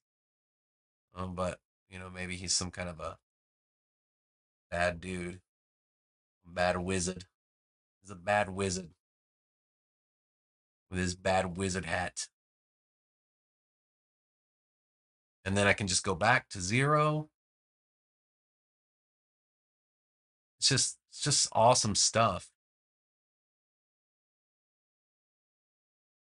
I don't want to toot my own horn here, but I'm getting so comfortable working with this with drawing on a tablet. I'm not great yet, but it's like it doesn't bother me, like it's not weird anymore.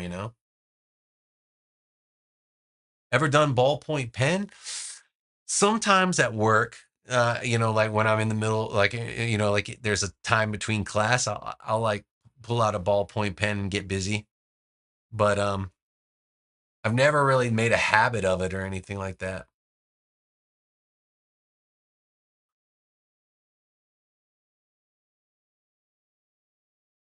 Maybe this dude's got like some serious stash action. Hold on, let's he's evil.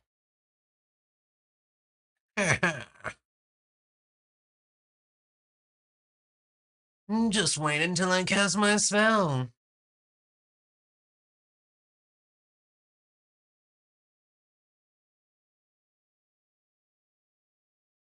Maybe he has like a super, like he's super annoying, like bottom lip. He's like angry.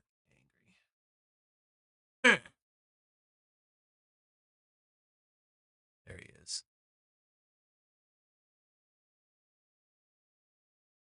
He wears like the dark eyeliner kind of crap, like all these like he's kind of got this like some sort of like Jafar, like a Middle Eastern type of villain look to him. I mean, I don't know. This guy's just kind of manifesting out of my subconscious. He's looking like Jafar from Aladdin, but more hardcore. And he's a wizard. I've been reading a lot of Conan lately, and there's a lot of dudes like this. They're like a dime a dozen in a Conan story. There's like Uh, they're all kinds of different versions of the same character basically in those stories, but I'm loving the heck out of them. Okay, here's another. I'm gonna write this name. You okay? Stream Doc. I don't know if you like comic art, but I don't know what comic art you're into. Like, I don't know what your bag is, but or these days, I take you for the kind of person who probably likes a great many things. But check this artist's name out. Ernesto Morataro. I hope I'm saying that right. I hope I'm spelling that right. I got to do a search really quick. I want to get it right. It's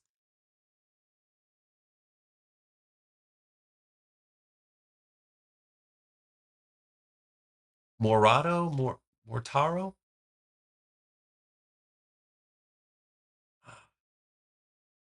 No, no, no, no, no, no. I'm gonna find it.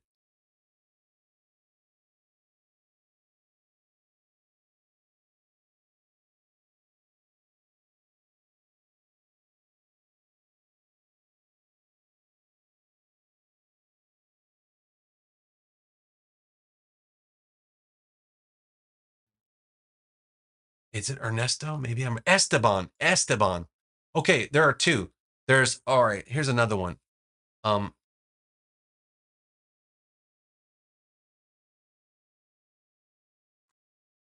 the first one, the first one is Ernie Chan.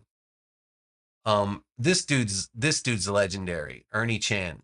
Okay, this guy's a legend. And then the next one that I was thinking of is wait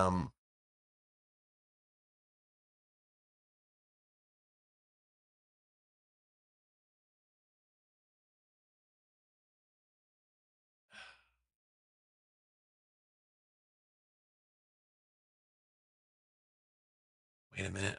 Oh, it's got to come to me. There's Ernie. Okay, so there's Ernie Chan or Ernie Chua. It's funny. He had two names because there was a mistake on his birth certificate, so a lot of people called him by the wrong name. Then there was also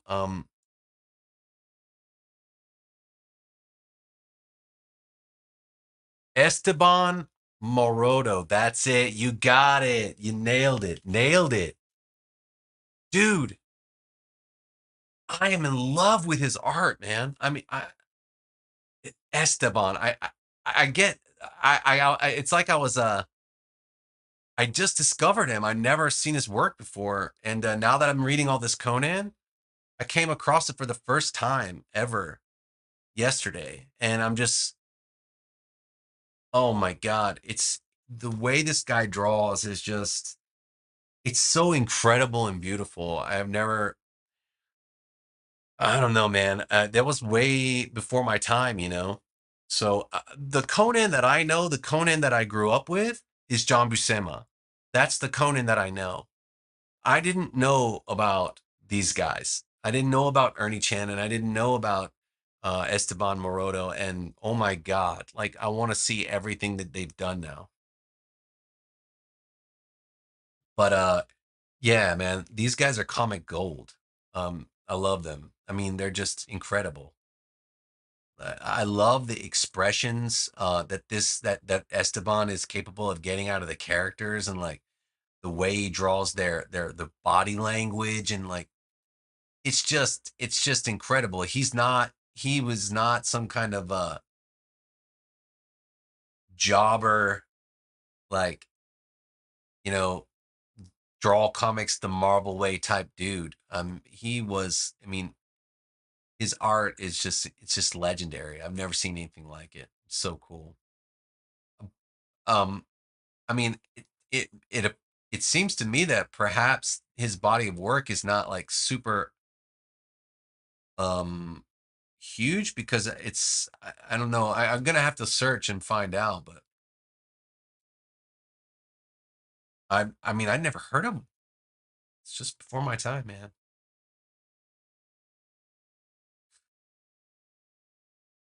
I got my command key on my second button, and I'm using the pixel brush so I can just hit that erase really quick. Oh yeah.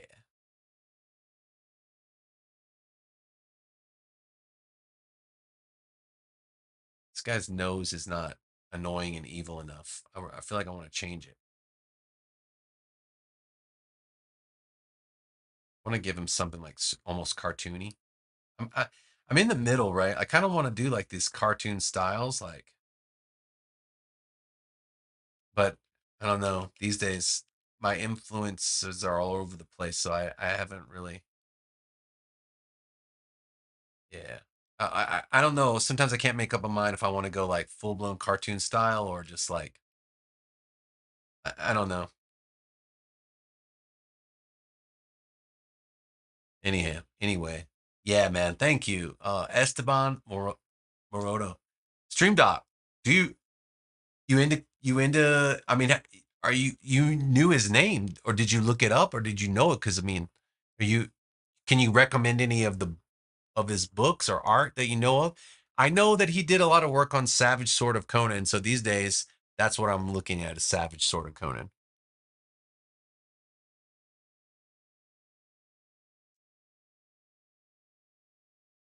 Oh man, I didn't say bye to Johnny Omaha. Johnny Omaha, thanks for dropping by the channel, man.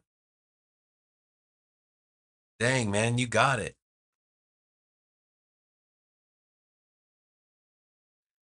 Let's keep going with some of these keyboard shortcuts. Let's see here. Cycle through blending modes. Shift plus or minus. That's cool. That's conveniently placed. Let's try that. What I'll do is I'll grab coloring brush. Let's bring this down. Let's do some paint. Let's get a solid brush first. Make it pretty big. Big enough with a slider here. Let's get in here and do some coloring. We'll just keep it simple. We'll give this guy like a darker skin tone. He's like he strikes me as kind of a like a like a like a like I said, like a Middle Eastern, like a wizard, like he's been in a sand cave, like um it's actually quite a bit darker than I intended, but that's all right. Just do some rough color here. And but yeah, he's been like trying to summon some demon or something like that. Something like that.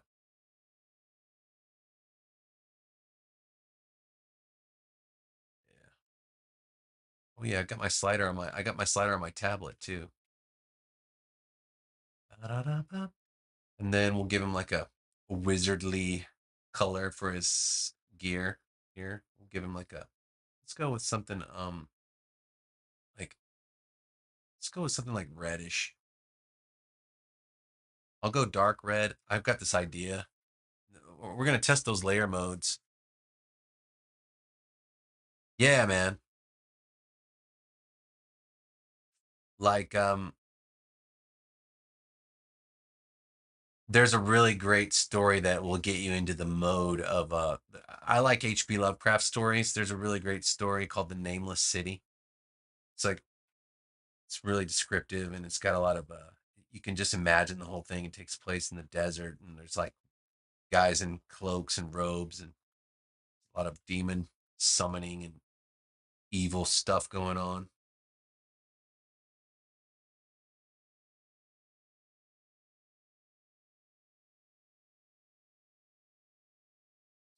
Okay, so now what is it? Shift plus or minus to invoke layer modes. So if I go in here with gray and I want to change this brush's layer mode right now to something else, let's go right up here. Okay, I'm gonna put it in the cursor so you can see it. I'm hitting plus. Oops, caps lock is still on. That's awesome. There's that, but then there's this. shift to a specific blend mode. Shift plus Alt plus associated letter for the blend mode. Shift. Now this is where it starts to get a little bit weird because, all right, I want to do multiply, or no, I want to do add. So I'm going to go Shift Alt A. Do Shift Alt A, linear burn, Shift Alt A, B, or Shift Alt S is screen. See, that doesn't make sense though. Why is Shift Alt A linear burn and not add? That can get tricky. But at least you can hit screen. That's good enough, right? And so then if I go in and maybe I want to put some light in here. Oops. Let's put another layer mode down. Actually, that won't work. Let's go shift the opacity of the brush down to 5.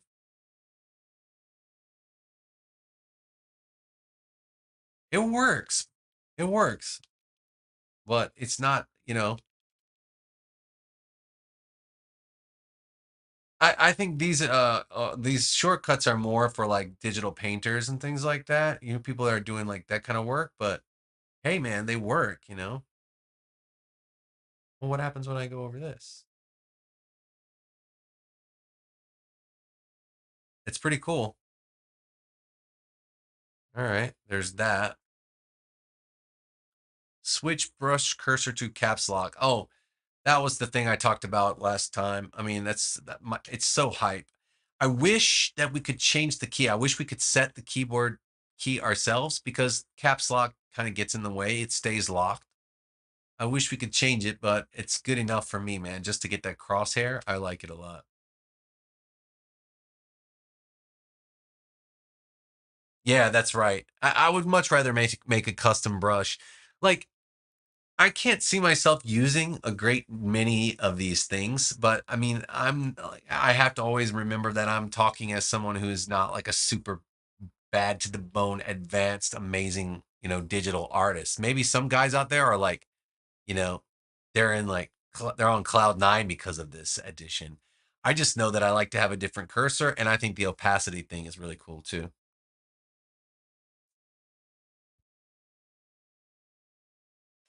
Select new brush without changing width. Alt plus click new brush. What?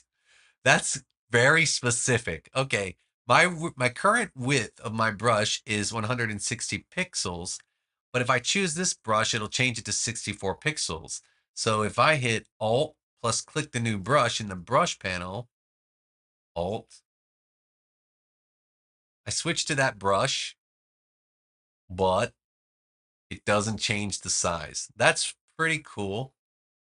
I like that a lot.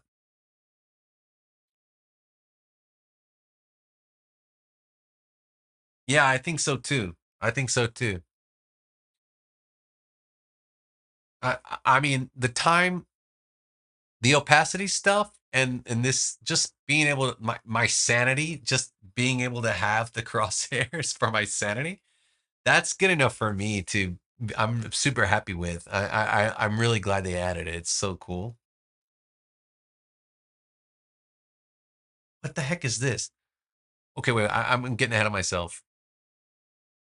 Rotate the brush nozzle. I think I demonstrated that last time, but if I put it back to this and we go to like a special brush nozzle,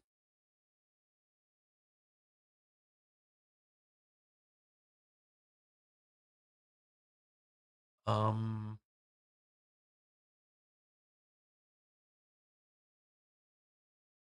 I think I've turned that off from my settings, but it's actually easier to see. There we go. It's easier to see with like a brush like this. You can use the arrow keys now to do this situation. You can rotate the brush nozzle with the arrow keys. Maybe this guy has like some kind of scale armor situation on his hat. I don't know. But that's really cool. And if I want to get in there with some of this,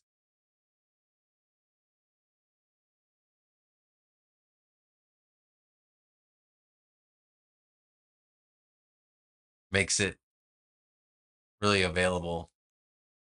So that's cool.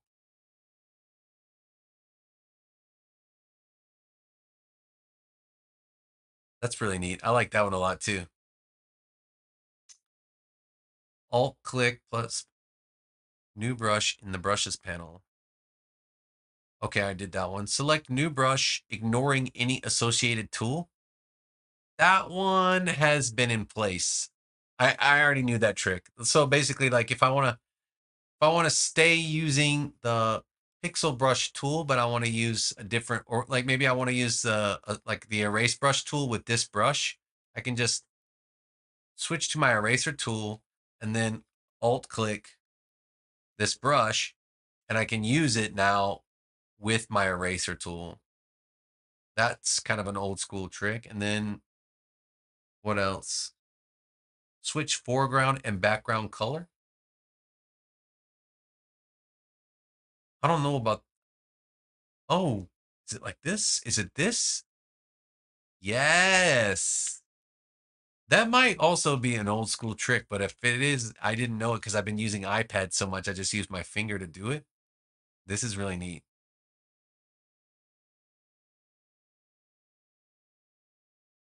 Oh, eraser mode. Sorry.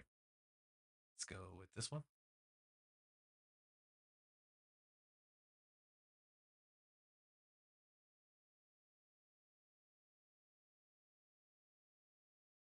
Cool, man. That's super cool.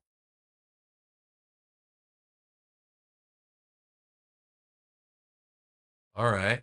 Cool, cool, cool. Set foreground, background color to black or white. Whoa, that is also awesome. Whoa. So X and D are my new best friends. I knew this was gonna be fun to do, so I actually haven't looked at it, but it's been like this for. This post was posted over a week ago, but it's just super cool stuff. So yeah, man, I wanted to throw it on stream so people know to get in and you know get on that beta if you want to see the cool stuff. What's this last one? Initiate on-screen drag of attributes. For example, Control plus Alt click drag to adjust single click to cycle between width, hardness, shape, spacing, and rotation. Spacing? Initiate on-screen drag. Control plus Alt plus click drag.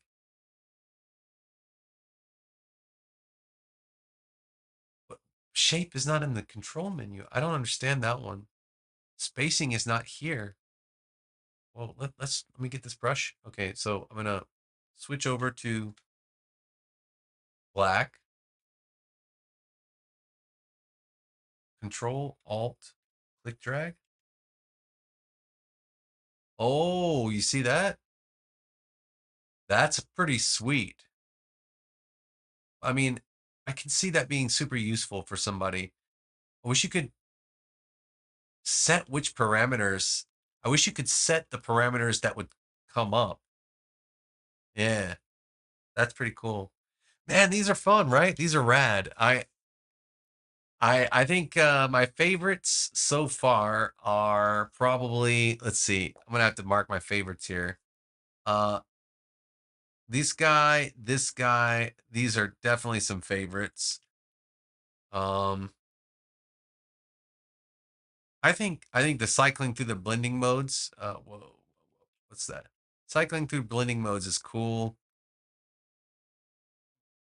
Um the brush opacity stuff is really fun too. That's good stuff.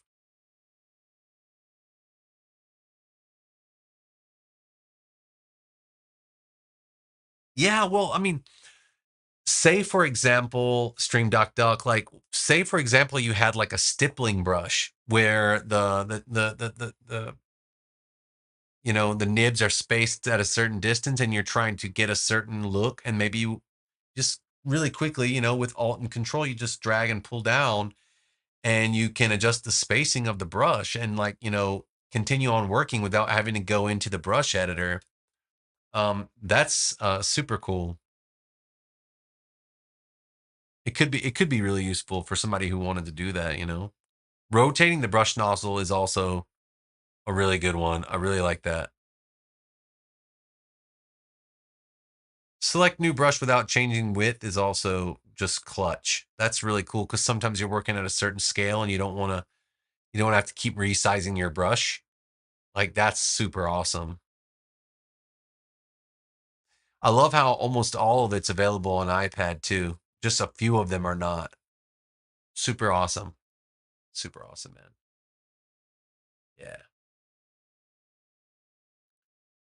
Gosh, what a night, man. Um, that was just a visual aid, so we can get rid of that. I didn't do much drawing, but I feel like I showed a lot of stuff. I don't know, man. Any news or information from your neck of the woods, Stream Doc Duck?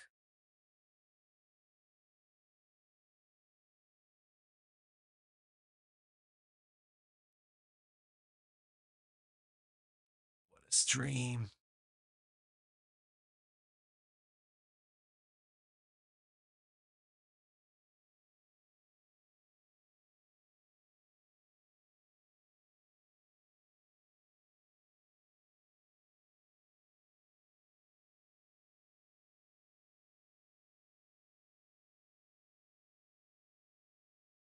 Nice.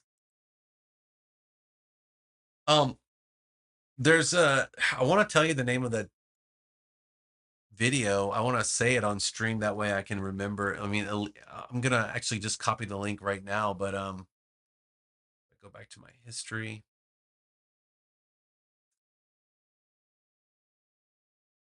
The name of the channel, of course, I love David Finch's videos describing perspective. If you've never seen those, there's a really good one. The other one that I really like, the gentleman's channel, the man's name is Dan Beardshaw. Dan Beardshaw. He has like 15,000 subs, and he deserves every single one of them. They're like he has a lot, like a whole series of videos. He's really good at drawing like medieval buildings and automobiles and things like that. It's just really cool to watch. If you're especially if you're into perspective.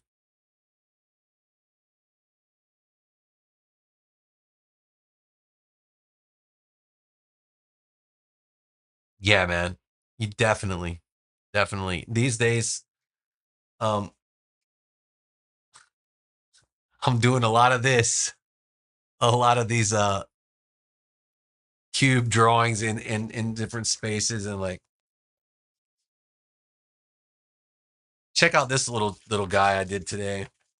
I'm trying to I'm trying to solve the mystery of the spiral staircase. I don't know where to put this. It's like here. I drew this little cube, and then I drew out all the forms in perspective. It's not showing up on camera quite like it should, but yeah, I'm practicing the heck out of perspective lately, man. It's like it must be learned. I must assimilate perspective because I'm realizing really quickly that it doesn't matter how cool I can draw like a face or like how awesome I can draw a dude with muscles. If I can't like put them in a scene, then what am I doing? So now I'm really working hard on perspective. It's a struggle, man. Yeah, no regrets in this life, but dang, I wish I'd started practicing this a long time ago.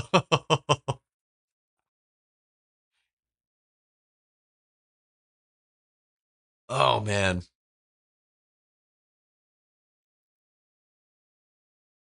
Well, I'm probably gonna get off here in 5, uh, hit the sack. But it's been a really good couple of months. What has it been, like a month and a half, maybe almost 2 months doing streams on Saturdays. It's been a lot of fun. I'm kind of sad that I won't be doing the streams for the next couple of weeks, but yeah, I'll be back at some point, maybe in the fall. I definitely want to do some Inktober stuff. Like just want to let it rip and just want to get on and do some ink drawings and just doesn't matter if they're good or bad. I just want to do it. So I'm thinking like maybe I'll do some Inktober stuff. Yeah, I will, man. You keep working hard and take care of yourself, Stream Doc Duck. I always appreciate you dropping by, man. It's positive vibes and you know, just a good exchange. I really appreciate it. I mean, we're gonna have a good time, man. We're gonna go swimming in the ocean. Gonna eat some delicious food, man. Gonna travel around, climb mountains, swing from ropes, dive into caves, get on surfboards. It's gonna be dope. I can't wait.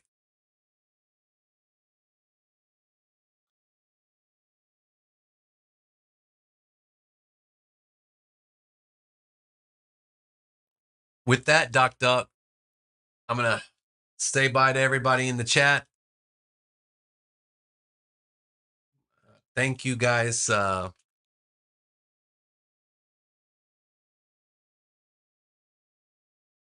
See you in a month or in a month and a half. Yeah, man. Take care of yourself. All right. You guys keep working hard too, man. Eventually, you gotta show me some of your perspective drawings, man. I'm gonna keep working on mine too. We'll exchange and we'll grow in the perspective arts. Uh, all right, man. Stay positive. Keep working hard. See you next time, everybody. Cheers.